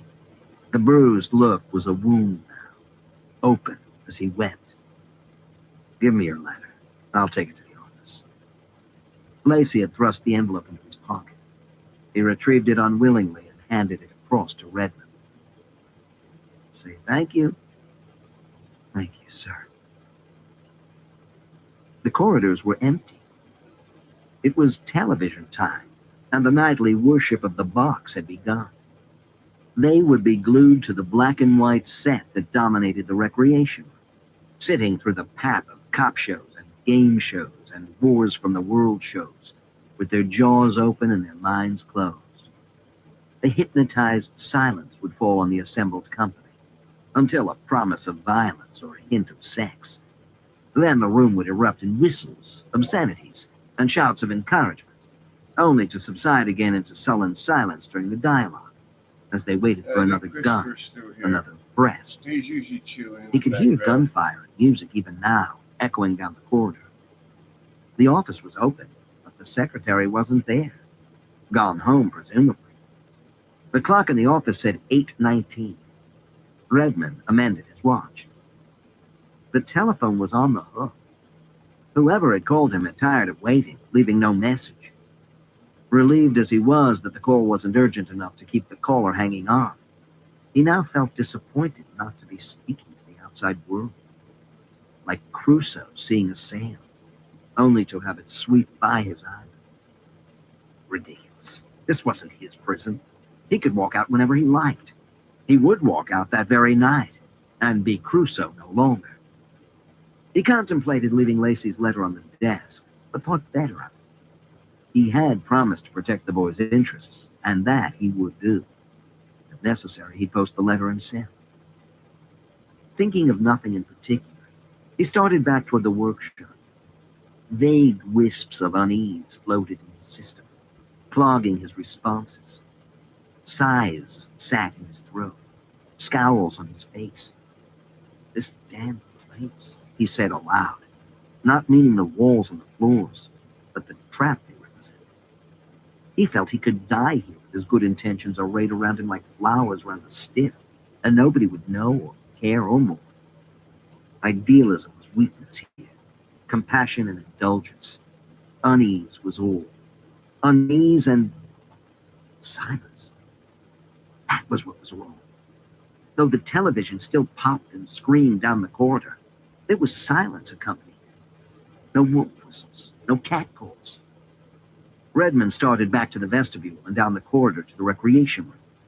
Smoking was allowed in this section of the building, and the area stank of stale cigarettes. Ahead, the noise of mayhem continued unabated. A woman screamed somebody's name. A man answered and was cut off by a blast of gunfire. Stories half told hung in the air. He reached the room and opened the door.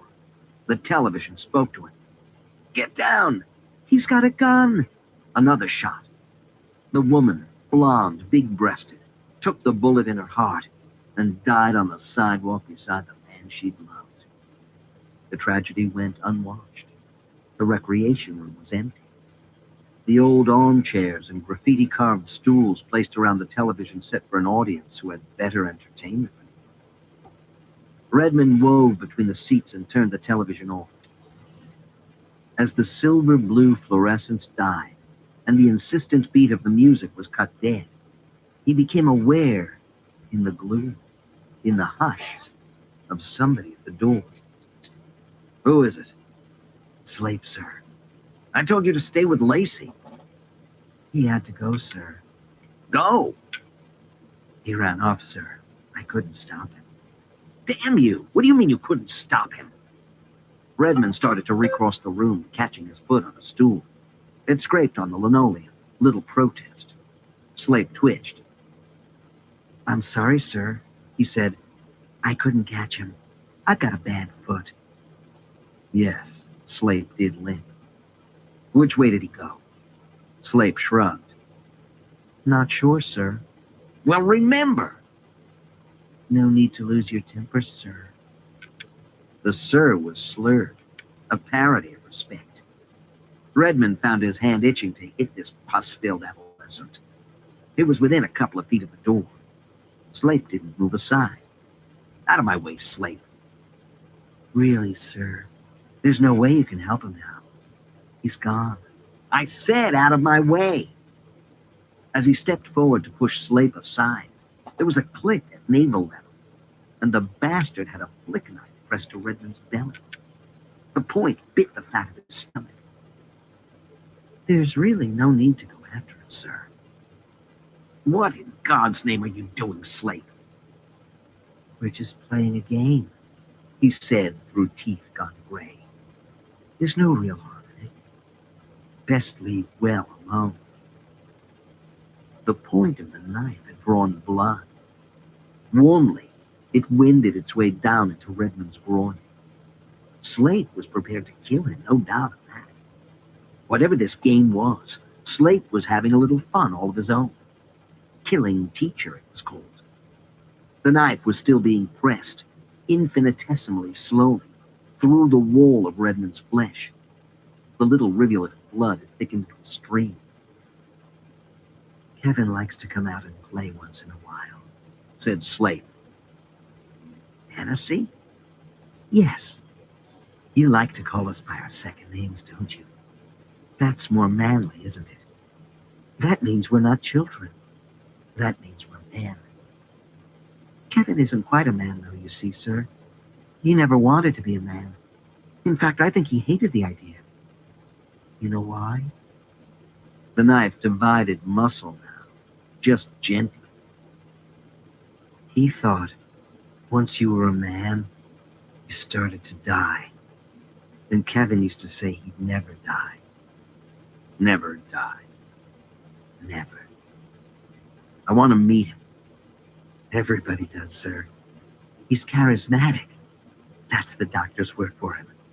Charismatic. I want to meet this charismatic fellow. Soon. Now. I said soon. Redmond took the knife hand at the wrist so quickly, Slape had no chance to press the weapon home. The adolescent's response was slow, doped perhaps, and Redmond had the better of it. The knife dropped from his hand as Redmond's grip tightened. The other hand took Slape in a stranglehold, easily rounding his emaciated neck. Redmond's palm pressed on his assailant's Adam's apple, making him gargle. Where's Hennessy? You take me to him. The eyes that looked down at Redmond were slurred as his words, the irises pinpricks. Take me to him, Redmond demanded. Slape's hand found Redmond's cut belly, and his fist jabbed the wound. Redmond cursed, letting his hold slip, and Slape almost slid out of his grasp. But Redmond drove his knee into the other's groin, fast and sharp. Slape wanted to double up in agony, but the neck hold prevented. The knee rose again harder, and again. Spontaneous tears ran down Slape's face, coursing through the minefield of his boils. I can hurt you twice as badly as you can hurt me, Redmond said. So if you want to go on doing this all night, I'm happy as a sandboy. Slape shook his head, grabbing his breath through his constricted windpipe in short, painful gasps. You don't want any more? Slape shook his head again. Redmond let go of him and flung him across the corridor against the wall. Whimpering with pain, his face crimped. He slid down the wall into a fetal position, hands between his legs. Where's Lacey? Slape had begun to shake. The words tumbled out. Where do you think? Kevin's got him. Where's Kevin? Slape looked up at Redmond, puzzled. Don't you know? I wouldn't ask if I did, would I? Slape seemed to pitch forward as he spoke, letting out a sigh of pain. Redmond's first thought was that the youth was collapsing, but Slape had other ideas. The knife was suddenly in his hand again, snatched from the floor, and Slape was driving it up toward Redmond's groin. He sidestepped the cut with a hair's breadth to spare, and Slape was on his feet again, the pain forgotten. The knife slit the air back and forth, Slape hissing his intention through his teeth. Kill you, pig! Kill you, pig! Then his mouth was wide. He was yelling, Kevin! Kevin! Help me! The slashes were less and less accurate as Slape lost control of himself. Tears, snot, and sweat sliming his face as he stumbled toward his intended victim. Redmond chose his moment and delivered a crippling blow to Slape's knee. The weak leg guessed. He guessed correctly. Slape screamed and staggered back, reeling round and hitting the wall face on. Redmond followed through, pressing Slape's back. Too late. He realized what he'd done. Slape's body relaxed as his knife hand, crushed between wall and body, slid out, bloody and weaponless. Slape exhaled death air and collapsed heavily against the wall, driving the knife still deeper into his own gut. He was dead before he touched the ground. Redmond turned him over. He'd never become used to the suddenness of death. To be gone so quickly, like the image on the television screen, switched off and blank. No message. The utter silence of the corridors became overwhelming as he walked back toward the vestibule. The cut on his stomach was not significant, and the blood had made its own scabby bandage on his shirt, knitting cotton to flesh and sealing the wound. It scarcely hurt at all. But the cut was the least of his problems. He had mysteries to unravel now, and he felt unable to face them. The used, exhausted atmosphere of the place made him feel in his turn used and exhausted. There was no health to be had here, no goodness, no reason. He believed, suddenly, in ghosts. In the vestibule, there was a light burning, a bare bulb suspended over the dead space. By it, he read Lacey's crumpled letter. The smudged words on the paper were like matches set to the tinder of his panic. Mama, they fed me to the pig. Don't believe them if they said I never loved you, or if they said I ran away. I never did. They fed me to the pig. I love you. Tommy. He pocketed the letter and began to run out of the building and across the field. It was well dark now, a deep starless dark, and the air was muddy. Even in daylight, he wasn't sure of the route to the farm. It was worse by night. He was very soon lost, somewhere between the playing field and the trees. It was too far to see the outline of the main building behind him, and the trees ahead all looked alike. The night air was foul, no wind to freshen tired limbs. It was as still outside as inside, as though the whole world had become an interior, a suffocating room bounded by a painted ceiling of cloud. He stood in the dark, the blood thumping in his head, and tried to orient himself. To his left, where he had guessed the outhouses to be, a light glimmered. Clearly, he was completely mistaken about his position. The light was in the sky. It threw the ramshackle chicken run into silhouette as he stared at it. There were figures there, several, standing as if watching a spectacle he couldn't yet see. He started toward the sty, not knowing what he would do once he reached it. If they were all armed like Slape and shared his murderous intentions, then that would be the end of him. The thought didn't worry him. Somehow, tonight, to get off of this closed-down world was an attractive option. Down and out. And there was Lacey. There'd been a moment of doubt after speaking to Leverthal, when he'd wondered why he cared so much about the boy. The accusation of special pleading. It had a certain truth to it. Was there something in him that wanted Thomas Lacey naked beside him? Wasn't that the subtext of Leverthol's remark? Even now, running uncertainly toward the lights, all I could think of was the boy's eyes, huge and demanding, looking deep into his. Ahead there were figures in the night, wandering away from the fall. He could see them against the lights of the sky. Was it all over already? He made a long curve around to the left of the buildings to avoid the spectators as they left the scene. They made no noise. There was no chatter or laughter amongst them. Like a congregation leaving a funeral, they walked evenly in the dark, each apart from the other, heads bowed. It was eerie to see these godless delinquents so subdued by reverence. He reached the chicken run without encountering any of them face to face. There was still a few figures lingering around the pig house. The wall of the sow's compartment was lined with candles, dozens and dozens of them. They burned steadily in the still air, throwing a rich, warm light onto the brick and onto the faces of the few who still stared into the mysteries of the sky. Leverthal was among them, as was the warder who knelt at Lacey's head that first day.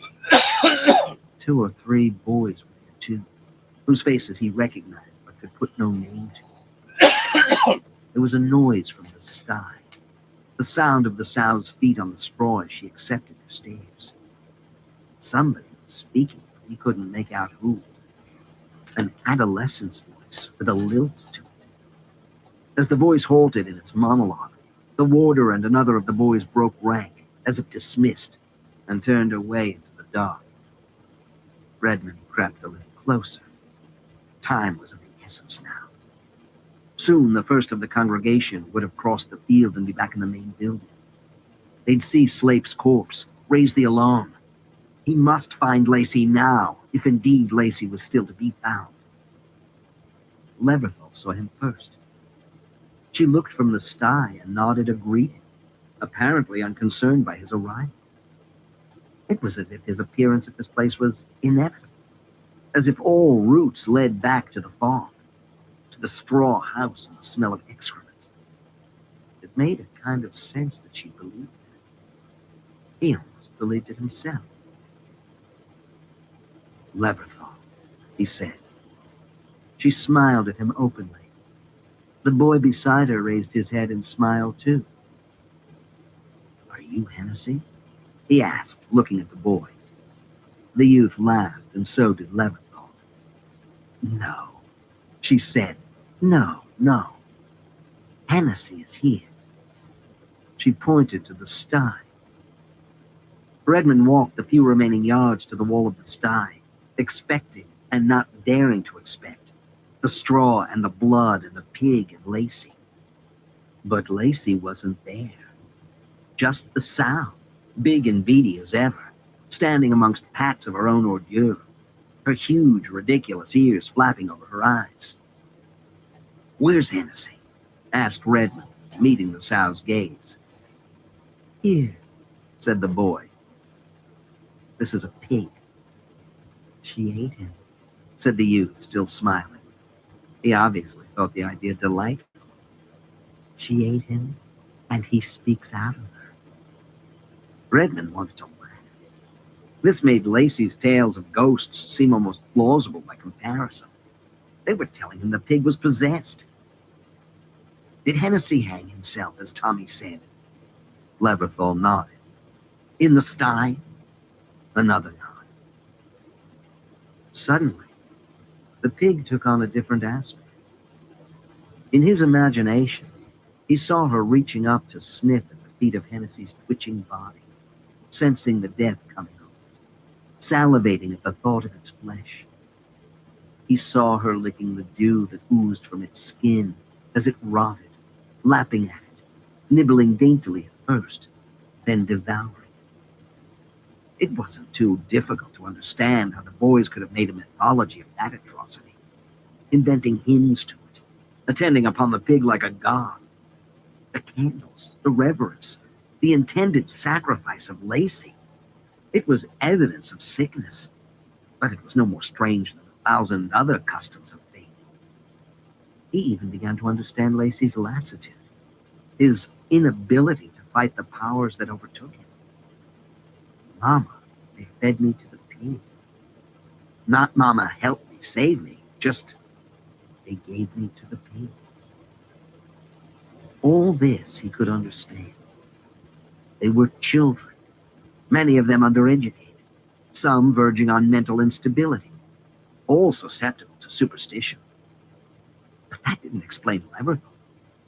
She was staring into the sty again, and Redmond registered for the first time that her hair was unclipped and lay on her shoulders, honey-colored in the candlelight.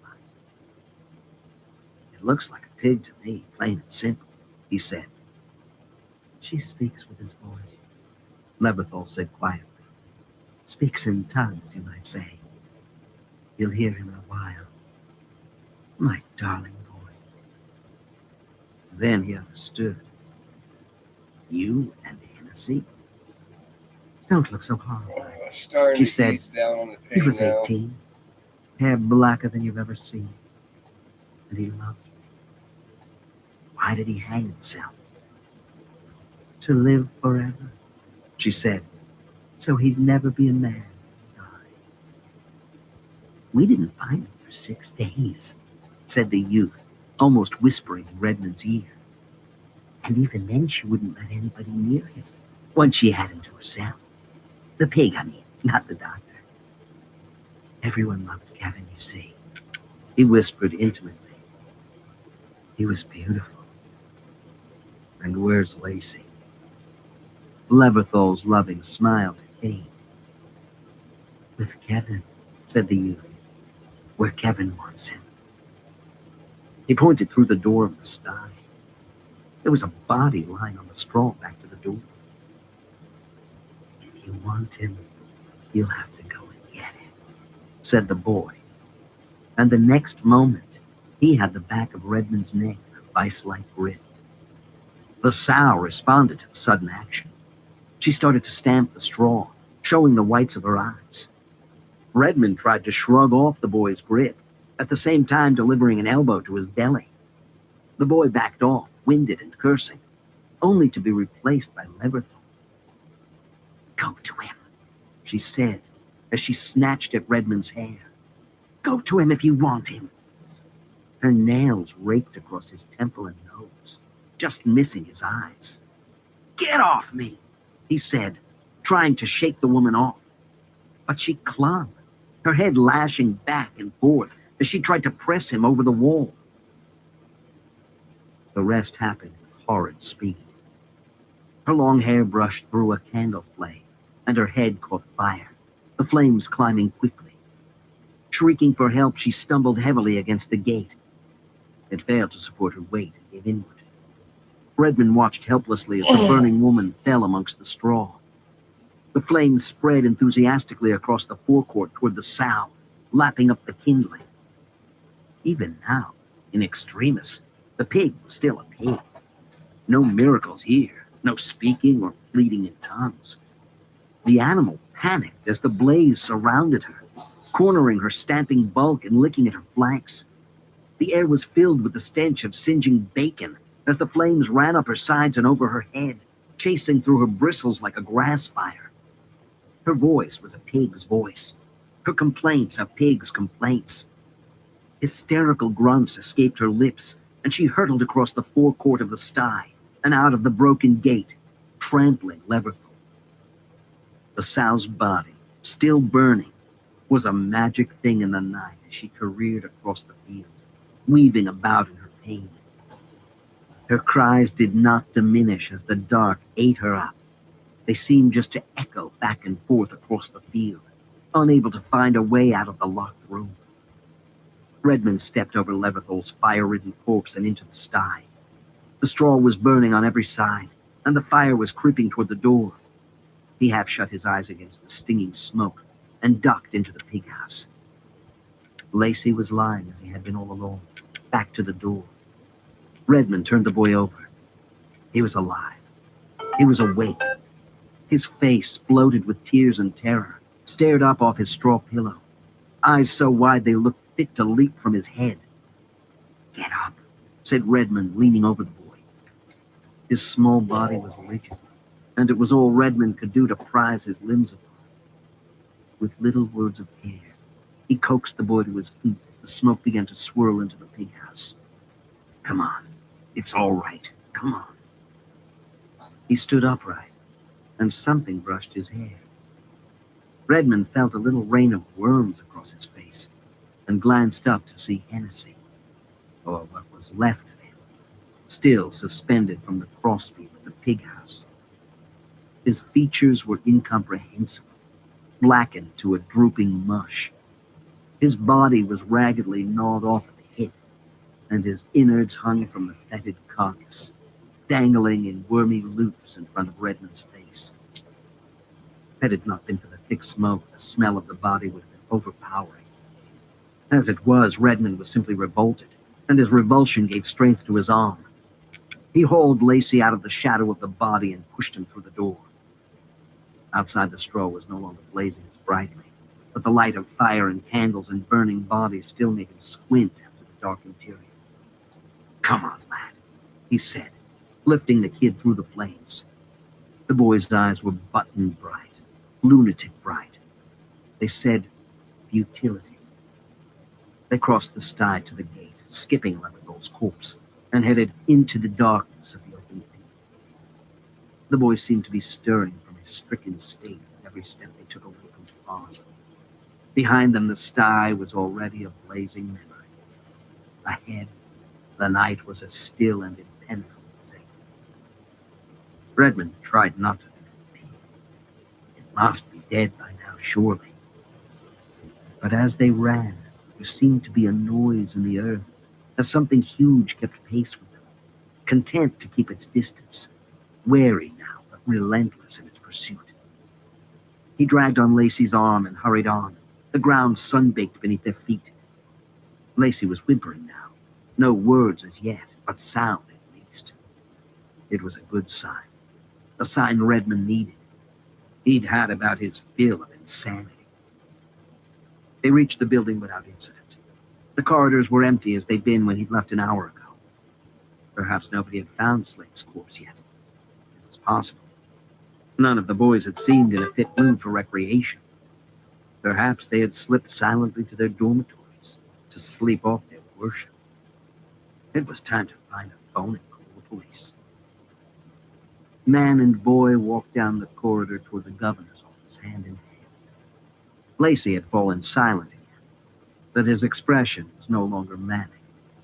It looked as though cleansing tears might be close.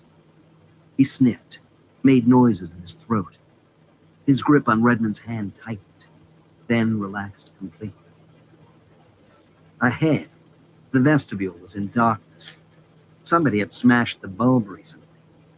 It still rocked gently on its cable, illuminated by a seepage of dull light from the window. "Come on.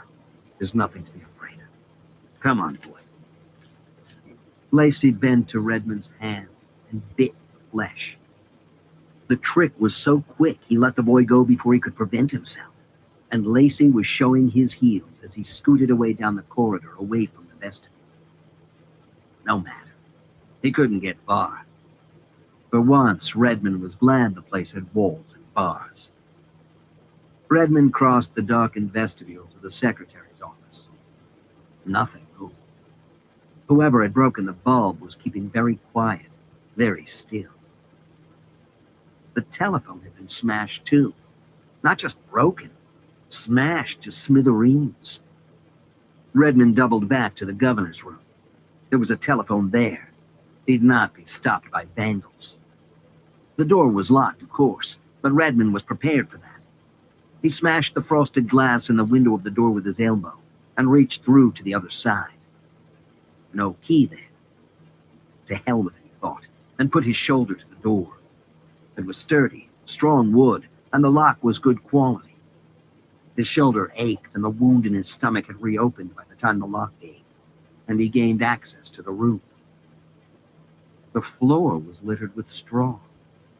The smell inside made the sty seem sweet. The governor was lying behind his desk, his heart eaten out. "The pig," said Redmond. "The pig. The pig." And saying, "The pig," he reached for the phone. A sound. He turned and met the blow full face. It broke his cheekbone and his nose. The room mottled and went white. The vestibule was no longer dark. Candles were burning. It seemed hundreds of them, in every corner, on every edge. But then his head was swimming, his eyesight blurred with concussion. It could have been a single candle, multiplied by senses that could no longer be trusted to tell the truth. He stood in the middle of the arena of the vestibule, not quite knowing how he could be standing, for his legs felt numb and useless beneath him. At the periphery of his vision, beyond the light of the candles, he could hear people talking. No, not really talking. They weren't proper words. They were nonsense sounds, made by people who may or may not have been there. Then he heard the grunt, the low, asthmatic grunt of the sow, and straight ahead she emerged from the swimming light of the candles. She was bright and beautiful no longer. Her flanks were charred, her beady eyes withered, her snout somehow twisted out of truth. She hobbled toward him very slowly, and very slowly the figure astride her became apparent. It was Tommy Lacey, of course, naked as the day he was born, his body as pink and as hairless as one of her pharaohs, his face as innocent of human feeling. His eyes were now her eyes, as he guided the great sow by her ears. And the noise of the sow, the snaffling sound, was not out of the pig's mouth, but out of his. His was the voice of the pig. Redmond said his name quietly. Not Lacey, but Tommy. The boy seemed not to hear. Only then, as the pig and her rider approached, did Redmond register why he hadn't fallen on his face. There was a rope around his neck. Even as he thought the thought, the noose tightened, and he was hauled off his feet into the air. No pain, but a terrible horror. Worse, so much worse than pain, opened in him. A gorge of loss and regret, and all he was sank away into it. Below him, the sow and the boy had come to a halt beneath his jangling feet. The boy, still grunting, had climbed off the pig and was squatting down beside the beast.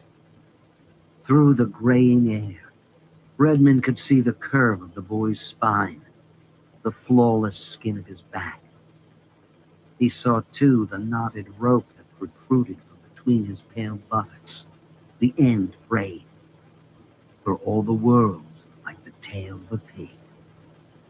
The sow put its head up, though its eyes were beyond seeing. He liked to think that she suffered, and would suffer now until she died. It was almost sufficient to think of that. Then the sow's mouth opened and she spoke. He wasn't certain how the words came, but they came. A boy's voice, lilting.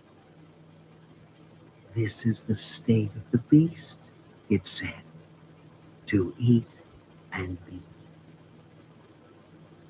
Then the sow smiled, and Redmond felt, though he had believed himself numb, the first shock of pain, as Lacey's teeth bit off a piece from his foot, and the boy clambered, snorting, up his savior's body to kiss out his life.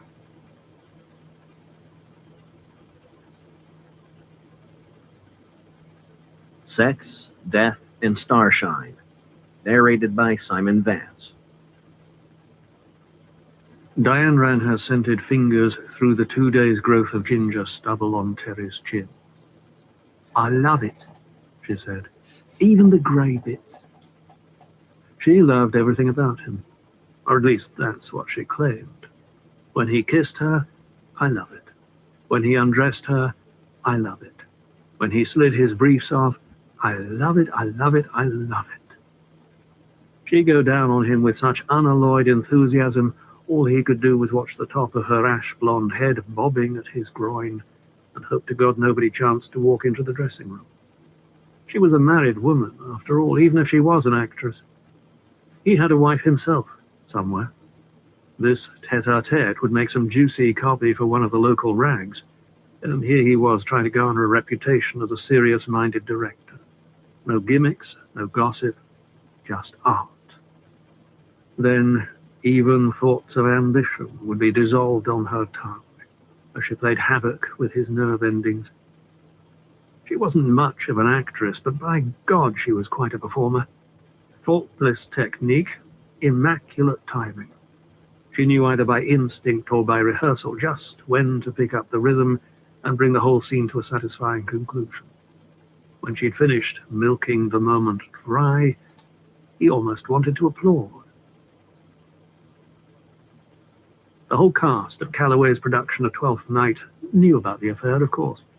There'd be the occasional snide comment passed if actress and director were both late for rehearsals, or if she arrived looking full and he flushed. He tried to persuade her to control the cat with the cream look that crept over her face, but she just wasn't that good a deceiver, which was rich, considering her profession. But then La Duval, as Edward insisted on calling her, didn't need to be a great player. She was famous. So what if she spoke Shakespeare like it was Hiawatha? Dum-de-dum-de-dum-de-dum. So what if her grasp of psychology was dubious, her logic faulty, her projection inadequate? So what if she had as much sense of poetry as she did propriety? She was a star, and that meant business. There was no taking that away from her. Her name was money. The Elysium Theatre publicity announced her claim to fame in 3-inch Roman bold, black on yellow. Diane Duval, star of The Love Child. The Love Child. Possibly the worst soap opera to cavort across the screens of the nation in the history of that genre. 2 solid hours a week of underwritten characters and mind-numbing dialogue, as a result of which it consistently drew high ratings, and its performers became almost overnight brilliant stars in television's rhinestone heaven. Glittering there, the brightest of the bright, was Diane Duval. Maybe she wasn't born to play the classics, but Jesus, she was good box office. And in this day and age, with theatres deserted, all that mattered was the number of punters on seats. Calloway had resigned himself to the fact that this would not be the definitive 12th night, but if the production was successful, and with Diane in the role of Viola, it had every chance, it might open a few doors to him in the West End. Besides, working with the ever-adoring, ever-demanding Miss D. Duval had its compensation. Calloway pulled up his serge trousers and looked down at her. She was giving him that winsome smile of hers, the one she used in the letter scene, expression 5 in the Duval repertoire, somewhere between virginal and motherly. He acknowledged the smile with one from his own stock, a small, loving look that passed for genuine at a yard's distance. Then he consulted his watch. God, we're late, sweetie. She licked her lips. Did you really like the taste that much? I'll bet you fixed my hair, she said, standing up and glancing in the long mirror beside the shower. Yes. Are you okay? Couldn't be better, he replied. He kissed her lightly on the nose and left her to her teasing. On his way to the stage, he ducked into the men's dressing room to adjust his clothing and douse his burning cheeks with cold water. Sex always induced a giveaway mottling on his face and upper chest. Bending to splash water on himself, Calloway studied his features critically in the mirror over the sink. After 36 years of holding the signs of age at bay, he was beginning to look the part. He was no more the juvenile lead. There was an indisputable puffiness beneath his eyes, which was nothing to do with sleeplessness, and there were lines too, on his forehead and round his mouth. He didn't look a wunderkind any longer. The secrets of his debauchery were written all over his face. The excess of sex, booze, and ambition, the frustration of aspiring and just missing the main chance so many times. What would he look like now, he thought bitterly, if he'd been content to be some unenterprising nobody working in a minor rep, guaranteed a house of 10 aficionados every night, and devoted to Brecht? Face as smooth as a baby's bottom, probably. Most of the people in the socially committed theatre had that look. Vacant and content. Poor cows. Well, you pays your money and you takes your choice, he told himself. He took one last look at the haggard cherub in the mirror, reflecting that, crow's feet or not, women still couldn't resist him, and went out to face the trials and tribulations of Act 3. On stage there was a heated debate in progress. The carpenter, his name was Jake, had built 2 hedges for Olivia's garden. They still had to be covered with leaves, but they looked quite impressive, running the depth of the stage to the cyclorama where the rest of the garden would be painted. None of this symbolic stuff. A garden was a garden. Green grass, blue sky. That's the way the audience liked it, north of Birmingham, and Terry had some sympathy for their plain tastes.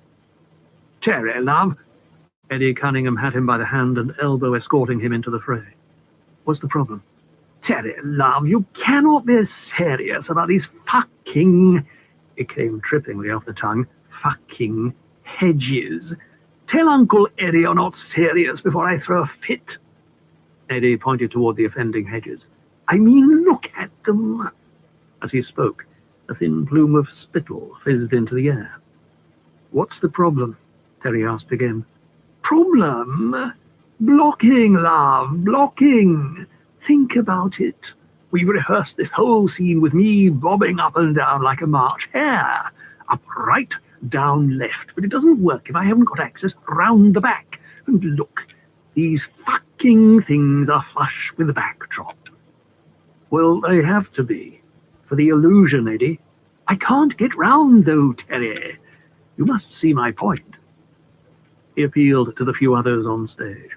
The carpenters, 2 technicians, 3 actors. "I mean, there's just not enough time." "Eddie will reblock." "Oh." That took the wind out of his sails. "No? I mean, it seems easiest, doesn't it?" "Yes, I just liked." "I know." "Well, needs must. What about the croquet?" "We'll cut that too." "And that business with the croquet mallets? The bawdy stuff?" "It'll all have to go. I'm sorry, I haven't thought this through. I wasn't thinking straight." Eddie flounced. "That's all you ever do, love. Think straight." Titters. Terry let it pass. Eddie had a genuine point of criticism. He had failed to consider the problems of the hedge design. "I'm sorry about the business, but there's no way we can accommodate it." "You won't be cutting anybody else's business, I'm sure," said Eddie. He threw a glance over Calloway's shoulder at Diane, then headed for the dressing room. Exit enraged actor, stage left. Calloway made no attempt to stop him. It would have worsened the situation considerably to spoil his departure. He just breathed out a quiet, "Oh, Jesus," and dragged a wide hand down over his face. That was the fatal flaw of this profession. Actors. "Will somebody fetch him back?" he said. Silence. "Where's Ryan?" The stage manager showed his bespectacled face over the offending hedge. "Sorry?" "Ryan, love, will you please take a cup of coffee to Eddie and coax him back into the bosom of the family?" Ryan pulled a face that said, "You offended him, you fetch him." But Calloway had passed this particular buck before. He was a past master at it. He just stared at Ryan, defying him to contradict his request until the other man dropped his eyes and nodded his acquiescence. "Sure," he said glumly. "Good man." Ryan cast him an accusatory look and disappeared in pursuit of Ed Cunningham. "No show without Belch," said Calloway, trying to warm up the atmosphere a little. Someone grunted and the small half-circle of onlookers began to disperse. Show over. Okay, said Calloway, picking up the pieces. "Let's get to work." We'll run through from the top of the scene. Diane, are you ready? Yes. Okay. We run it? He turned away from Olivia's garden and the waiting actors just to gather his thoughts. Only the stage working lights were on. The auditorium was in darkness. It yawned at him insolently, row upon row of empty seats, defying him to entertain them. Ah, the loneliness of the long-distance director. There were days in this business when the thought of life as an accountant seemed a consummation devoutedly to be wished, to paraphrase the Prince of Denmark. In the gods of the Elysium, somebody moved. Calloway looked up from his doubts and stared through the swarthy air. Had Eddie taken residence on the very back row? No, surely not. For one thing, he hadn't had time to get all the way up there. Eddie, Calloway ventured, capping his hand over his eyes. Is that you? He could just make the figure out. No, not a figure, figures. Two people edging their way along the back row, making for the exit. Whoever it was, it certainly wasn't Eddie. That isn't Eddie, is it? Said Calloway, turning back into the fake garden. No, someone replied. It was Eddie speaking. He was back on stage, leaning on one of the hedges, cigarette clamped between his lips. Eddie. It's all right, said the actor good-humouredly. Don't grovel. I can't bear to see a pretty man grovel. We'll see if we can slot the mallet business in somewhere, said Calloway, eager to be conciliatory. Eddie shook his head and flicked ash off his cigarette. No need, really. It didn't work too well anyhow. The grand circle door creaked a little as it closed behind the visitors. Calloway didn't bother to look around. They'd gone, whoever they were. There was somebody in the house this afternoon. Hammersmith looked up from the sheets of figures he was poring over. Oh? His eyebrows were eruptions of wire-thick hair that seemed ambitious beyond their calling. They were raised high above Hammersmith's tiny eyes in patently fake surprise. He plucked at his bottom lip with nicotine-stained fingers. Any idea who it was? He plucked on, still staring up at the younger man, undisguised contempt on his face. Is it a problem? Nice.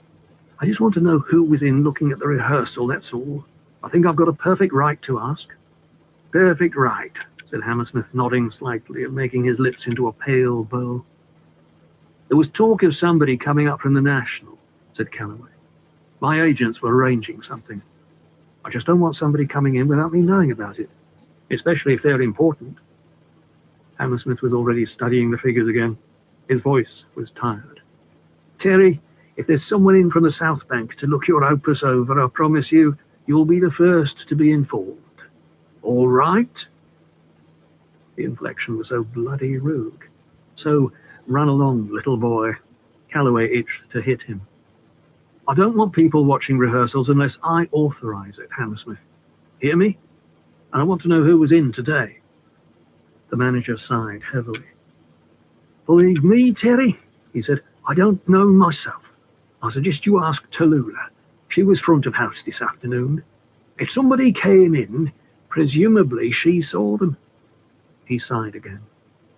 All right, Terry? Calloway left it at that. He had his suspicions about Hammersmith. The man couldn't give a shit about theatre. He never failed to make that absolutely plain.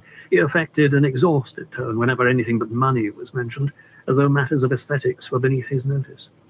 And he had a word loudly administered for actors and directors alike. Butterflies. One-day wonders. In Hammersmith's world, only money was forever, and the Elysium Theatre stood on prime land.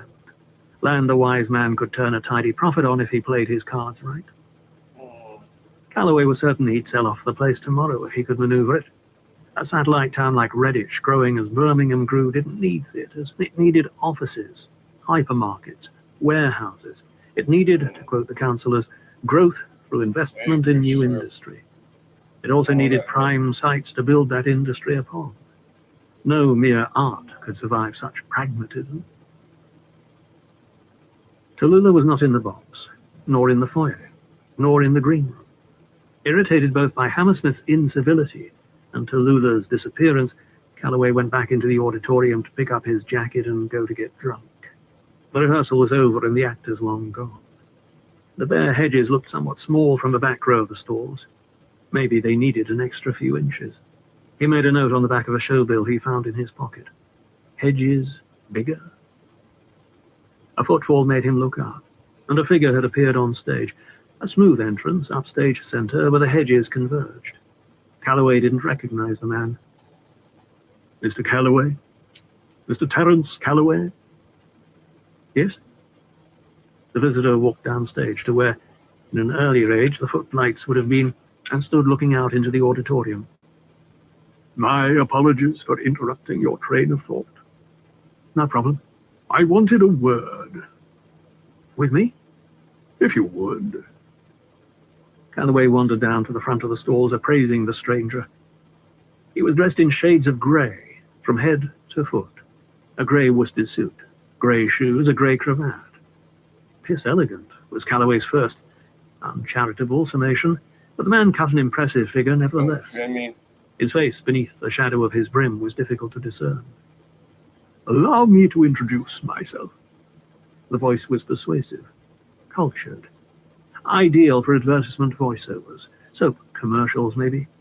After Hammersmith's bad manners, the voice came as a breath of good breeding. My name is Litchfield.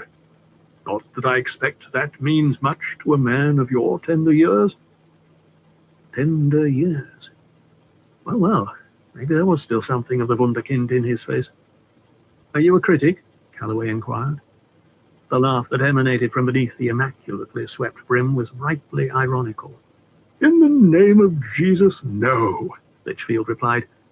I'm sorry then, you have me at a loss. No need for an apology. Were you in the house this afternoon? Litchfield ignored the question. I realize you're a busy man, Mr. Calloway, and I don't want to waste your time. The theatre is my business, as it is yours. I think we must consider ourselves allies, though we have never met. Ah, the great brotherhood. It made Calloway want to spit, the familiar claims of sentiment. When he thought of the number of so-called allies that had cheerfully stabbed him in the back, and in return the playwrights whose work he'd smilingly slanged, the actors he'd crushed with a casual quip. Brotherhood be damned, it was dog-eat-dog, same as any oversubscribed profession. I have, Litchfield was saying, an abiding interest in the Elysium. There was a curious emphasis on the word abiding. It sounded positively funereal from Litchfield's lips. Abide with me. Oh? Yes. I've spent many happy hours in this theatre down the years, and frankly it pains me to carry this burden of news. What news? Mr. Calloway, I have to inform you that your 12th night will be the last production the Elysium will see. The statement didn't come as much of a surprise, but it still hurt, and the internal wince must have registered on Calloway's face. Ah, so you didn't know. I thought not. They always keep the artists in ignorance, don't they? It's a satisfaction the Apollonians will never relinquish. The accountant's revenge. Hammersmith, said Calloway. Hammersmith. Bastard. His clan are never to be trusted. But then I hardly need to tell you that. Are you sure about the closure? Certainly. He'd do it tomorrow if he could. But why? I've done stop art here. Tennessee Williams always played to good houses. It doesn't make sense. It makes admirable financial sense, I'm afraid, and if you think in figures, as Hammersmith does, there's no report to simple arithmetic. The Elysium's getting old. We're all getting old. We creak. We feel our age in our joints. Our instinct is to lie down and be gone away. Gone away. The voice became melodramatically thin, a whisper of longing. How do you know about this? I was, for many years, a trustee of the theatre, and since my retirement, I've made it my business to, what's the phrase, keep my ear to the ground. It's difficult in this day and age to evoke the triumph this stage has seen. His voice trailed away in a reverie. It seemed true, not an effect. Then businesslike once more. This theatre is about to die, Mr. Calloway. You will be present at the last rites through no fault of your own.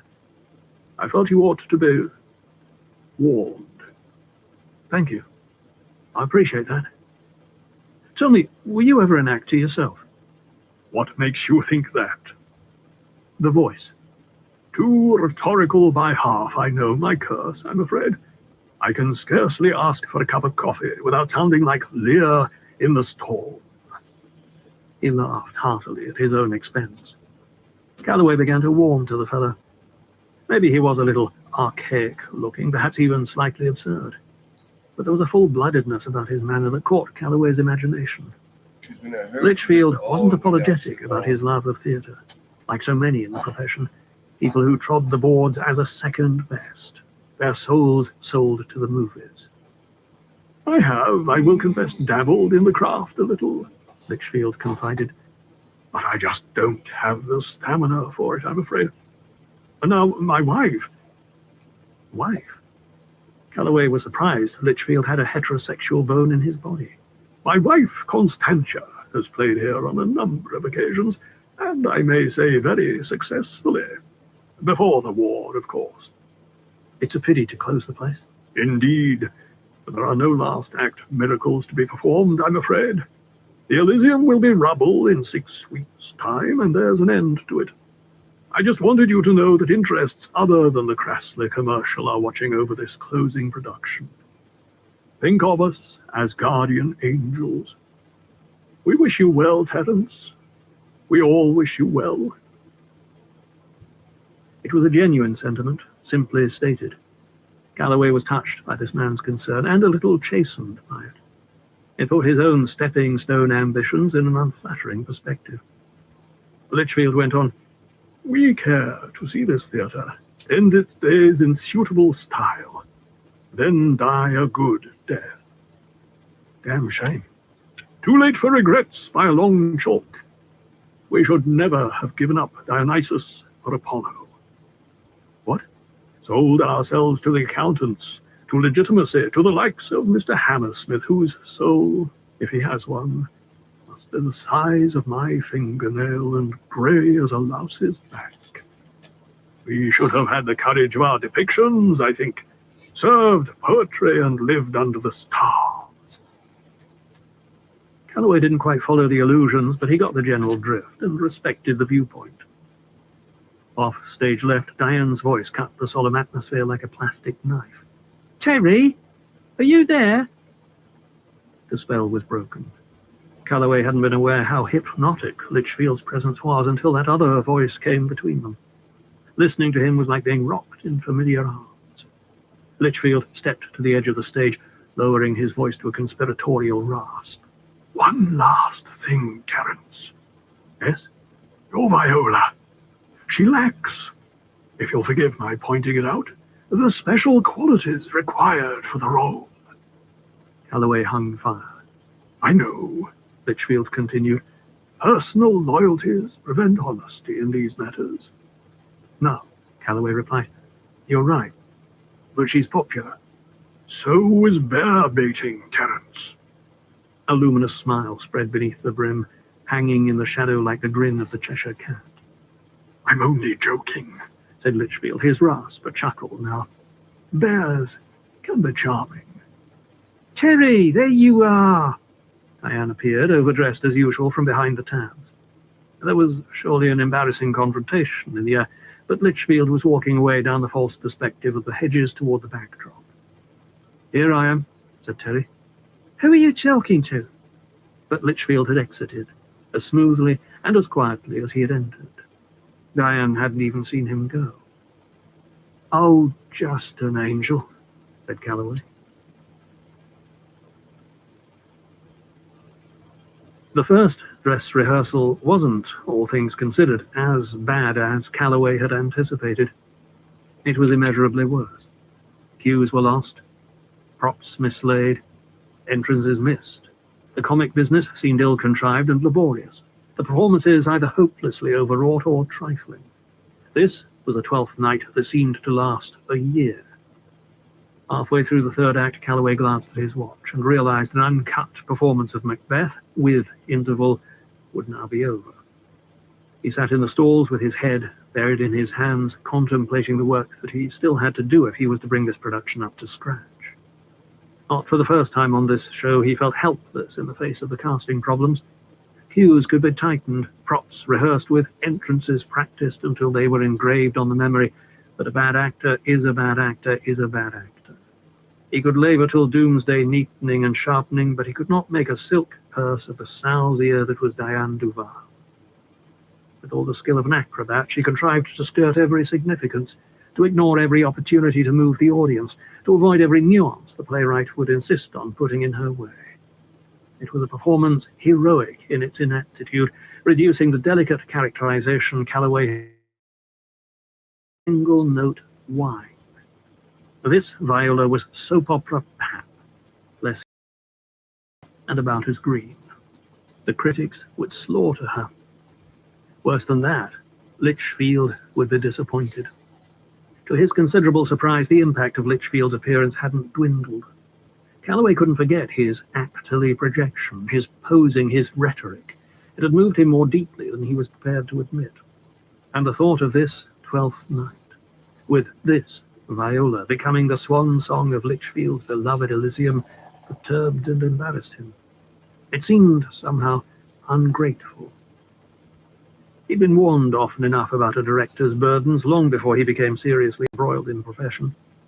His dear departed guru at the Actors' Centre, well-beloved, he of the glass eye, had told Calloway from the beginning, "A director is the loneliest creature on God's earth. He knows what's good and bad in a show, or he should if he's worth his salt, but he has to carry that information around with him and keep smiling." It hadn't seemed so difficult at the time. "This job isn't about succeeding," well-beloved used to say. "It's about learning not to fall on your sodding face." Good advice, as it turned out. He could still see well-beloved handing out that wisdom on a plate, his bald head shiny, his living eye glittering with cynical delight.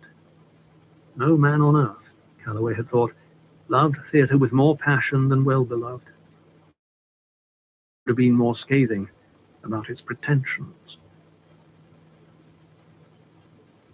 It was almost 1 a.m. by the time they'd finished the wretched run-through, gone through the notes, and separated, glum and mutually resentful, into the night. Calloway wanted none of their company tonight. No late drinking in one or other's digs, no mutual ego massage. He had a cloud of gloom all to himself, and neither wine, women, nor song would disperse it. He could barely bring himself to look Diane in the face. His notes to her, broadcast in front of the rest of the cast, had been acidic. Not that it would do much good. In the foyer, he met Tallulah, still spry, though it was long after an old lady's bedtime. "Are you locking up tonight?" he asked her, more for something to say than because he was actually curious. "I always lock up," she said. She was well over 70, too old for her job in the box office and too tenacious to be easily removed. But then that was all academic now, wasn't it? He wondered what her response would be when she heard the news of the closure. It would probably break her little heart. And Hammersmith once told him Tallulah had been at the theatre since she was a girl of 15. "Well, good night, Tallulah." She gave him a tiny nod, as always. Then she reached out and took Calloway's arm. "Yes?" "Mr. Lichfield," she began. "What about Mr. Lichfield?" "He didn't like the rehearsal." "He was in tonight?" "Oh, yes," she replied, as though Calloway was an imbecile for thinking otherwise. "Of course he was in." "I didn't see him." "Well, no matter. He wasn't very pleased." Calloway tried to sound indifferent. "It can't be helped." "Your show is very close to his heart." "I realize that," said Calloway, avoiding Tallulah's accusing looks. He had quite enough to keep him awake tonight without her disappointed tones ringing in his ears. He loosed his arm and made for the door. Tallulah made no attempt to stop him. She just said, You should have seen Constantia. Constantia? Where had you heard that Cheers. name? Of course, Litchfield's wife. She was a wonderful Viola. He was too tired for this mooning over dead actresses. She was dead, wasn't she? He had said she was dead, hadn't he? Wonderful, said Tallulah again. Good night, Tallulah. I'll see you tomorrow. The old crone didn't answer. If she was offended by his brusque manner, then so be it. He left her to her complaints and faced the street. It was late November and chilly. No balm in the night air, just the smell of tar from a freshly laid road and grit in the wind. Calloway pulled his jacket collar up around the back of his neck and hurried off to the questionable refuge of Murphy's bed and breakfast. In the foyer, Tallulah turned her back on the cold and dark of the outside world and shuffled back into the temple of dreams. It smelled so weary now, stale with use and age, like her own body. It was time to let natural processes take their toll. There was no point in letting things run beyond their allotted span. That was as true of buildings as of people. But the Elysium had to die as it had lived, in glory. Respectfully, she drew back the red curtains that covered the portraits in the corridor that led from foyer to stalls. Barrymore, Irving, great names and great actors. Stained and faded pictures, perhaps, but the memories were as sharp and as refreshing as spring water. And in pride of place, the last of the line to be unveiled, a portrait of Constantia Litchfield, a face of transcendent beauty, a bone structure to make an anatomist weep. She had been far too young for Litchfield, of course, and that had been part of the tragedy of it. Litchfield the Svengar, a man twice her age, had been capable of giving his brilliant beauty everything she desired: fame, money, companionship. Everything but the gift she most required: life itself. She died before she was yet 20, a cancer in the breast, taken so suddenly it was still difficult to believe she'd gone. Tears brimmed in Tallulah's eyes as she remembered that lost and wasted genius. So many parts Constantia would have illuminated had she been spared. Cleopatra, Hedda, Rosalind, Electra. But it wasn't to be. She'd gone, extinguished like a candle in a hurricane, and for those who were left behind, life was a slow and joyless march through a cold land. There were mornings now, stirring to another dawn, when she would turn over and pray to die in Magnet on her his sleep. shoe. The tears were quite blinding her now. She was awash. And, oh dear, there was somebody behind her. Probably Mr. Calloway back for something, and here she was, sobbing fit to burst, behaving like the silly old woman she knew he thought her to be. A young man like him, what did he understand about the pain of the years, the deep ache of irretrievable loss? That wouldn't come to him for a while yet. Sooner than he thought, but a while nevertheless. Callie, somebody said. She knew who it was. Richard Walden Litchfield. She turned round and he was standing no more than 6 feet from her, as fine a figure of a man as ever she remembered him to be. He must be 20 years older than she was, but age didn't seem to bow him. She felt ashamed of her tears. Callie, he said kindly, I know it's a little late, but I felt you'd surely want to say hello. Hello? The tears were clearing, and now she saw Litchfield's companion, standing a respectful foot or two behind him, partially obscured. The figure stepped out of Litchfield's shadow, and there was a luminous, fine-boned beauty Tallulah recognized as easily as her own reflection. Time broke in pieces, and reason deserted the world. Longed-for faces were suddenly back to fill the empty nights and offer fresh hope to a life grown weary. Why should she argue with the evidence of her eyes? It was Constantia, the radiant Constantia, who was looping her arm through Litchfield's and nodding gravely at Tallulah in greeting. Dear, dead Constantia. The rehearsal was called for 9:30 the following morning. Diane Duval made an entrance, her customary half-hour late. She looked as though she hadn't slept all night. "Sorry I'm late," Cheers, she Chris. said, her open bowels oozing down the aisle toward the stage. Calloway was in no mood for foot-kissing. "We've got an opening tomorrow," he snapped, "and everybody's been kept waiting by you." "Oh, really?" she fluttered, trying to be devastating. It was too early in the morning and the effect fell on stony ground. "Okay, we're going from the top," Calloway announced. "And everybody please have your copies and a pen. I've got a list of cuts here and I want them rehearsed in by lunchtime. Ryan, have you got the prompt copy?" There was a hurried exchange with the ASM and an apologetic negative from Ryan. "Well, get it. I don't want any complaints from anyone. It's too late in the day. Last night's run was a wake, not a performance. The cues took forever, the business was ragged. I'm going to cut, but it's not going to be very palatable." It wasn't. The complaints came, warning or no. The arguments, the compromises, the sour faces and muttered insults. Calloway would have rather been hanging by his toes from a trapeze than maneuvering 14 highly strung people through a play 2/3 of them scarcely understood, and the other third couldn't give a monkey's about. It was nerve-wracking.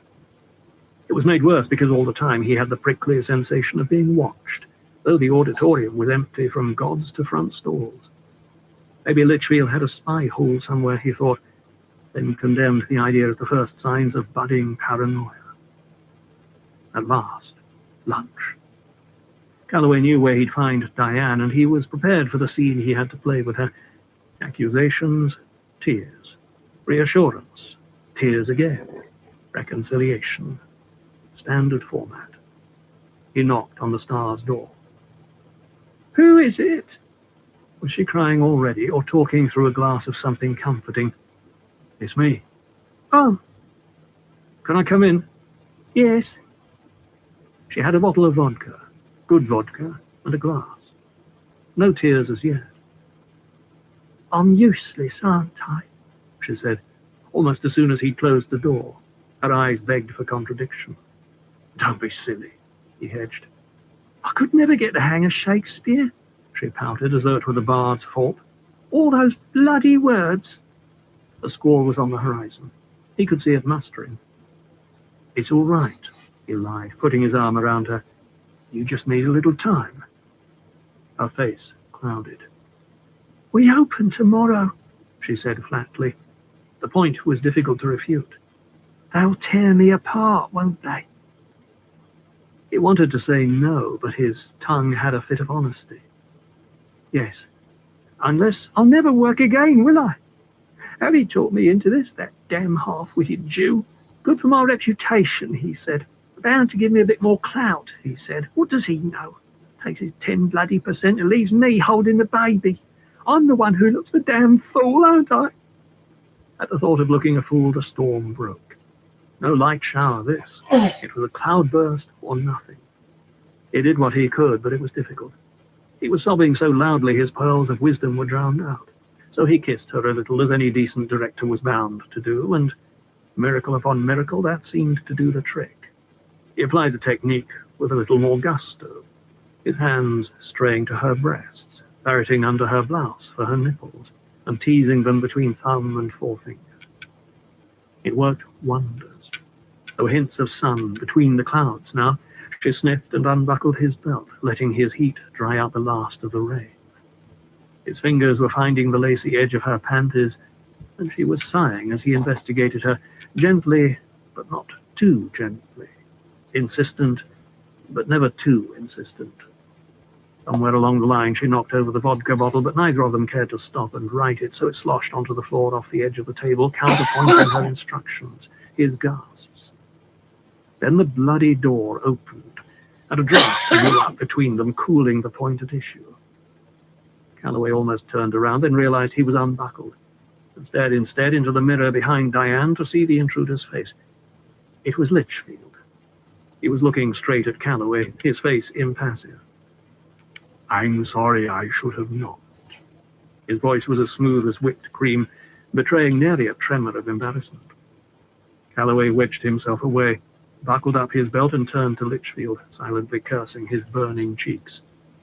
"Yes, it would have been polite," he said, Again, my apologies. I wanted a word with... His eyes, so deep-set they were unfathomable, were on Diane. Your star, he said. Calloway could practically feel Diane's ego expand at the word. The approach confounded him. Had Litchfield undergone a volte-face? Was he coming here, the repentant admirer, to kneel at the feet of greatness? I would appreciate a word with the lady in private, if that were possible, the mellow voice went on. Well, we were just... Of course, Diane interrupted. Just allow me a moment, would you? She was immediately on top of the situation. Tears forgotten. I'll be just outside, said Litchfield, already taking his leave. Before he had closed the door behind him, Diane was in front of the minor tissue-wrapped finger skirting her eye to divert a rivulet of mascara. Well, she was cooing, how lovely to have a well-wisher. Do you know who he is? His name's Litchfield, Calloway told her. He used to be a trustee of the theatre. Maybe he wants to offer me something. I doubt it. Oh, don't be such a drag, Terence, she snarled.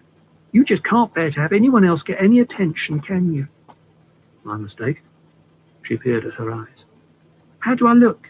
She asked. Fine. I'm sorry about before. Before? You know. Oh, yes. I'll see you in the pub, eh? He was summarily dismissed, apparently. His function as lover or confidant no longer required. In the chilly corridor outside the dressing room, Litchfield was waiting patiently. Though the lights were better here than on the stage, and he was closer now than he'd been the night before, Calloway could still not quite make out the face under the wide grin. My tray, There was something... or my What was tray the idea was buzzing in his my head? ashtray. Something artificial about That's the wrong Litchfield's one. features. The flesh of his face didn't move as interlocking system of muscle and tendon. It was too stiff, too pink, almost like scar tissue. She's not quite ready, Calloway told him. She's a lovely woman, Litchfield purred. Yes. I don't blame you. She's no actress, though. You're not going to interfere, are you, Litchfield? I won't let you. Perish the thought. The voyeuristic pleasure Litchfield had claimed had taken in his embarrassment made Calloway less respectful than he'd been. I won't have you upsetting her. My interests are your interests, Terence. All I want to do is see this production prosper. Believe me, am I likely, under those circumstances, to alarm your leading lady? I'll be as meek as a lamb, Terence. Whatever you are, came the testy reply, you're no lamb. The smile appeared again on Litchfield's face, the tissue round his mouth barely stretching to accommodate his expression. Calloway retired to the pub with that predatory syphilis fixed in his mind, anxious for no reason he could focus upon.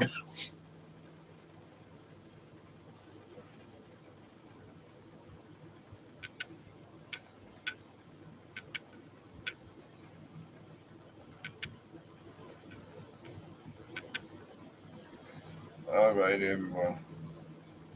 I'm going to call into his life for tonight. But I want to thank everyone for stopping by. Everyone keep stopping by. I appreciate all y'all's support. Until next time, everyone. Y'all stay safe.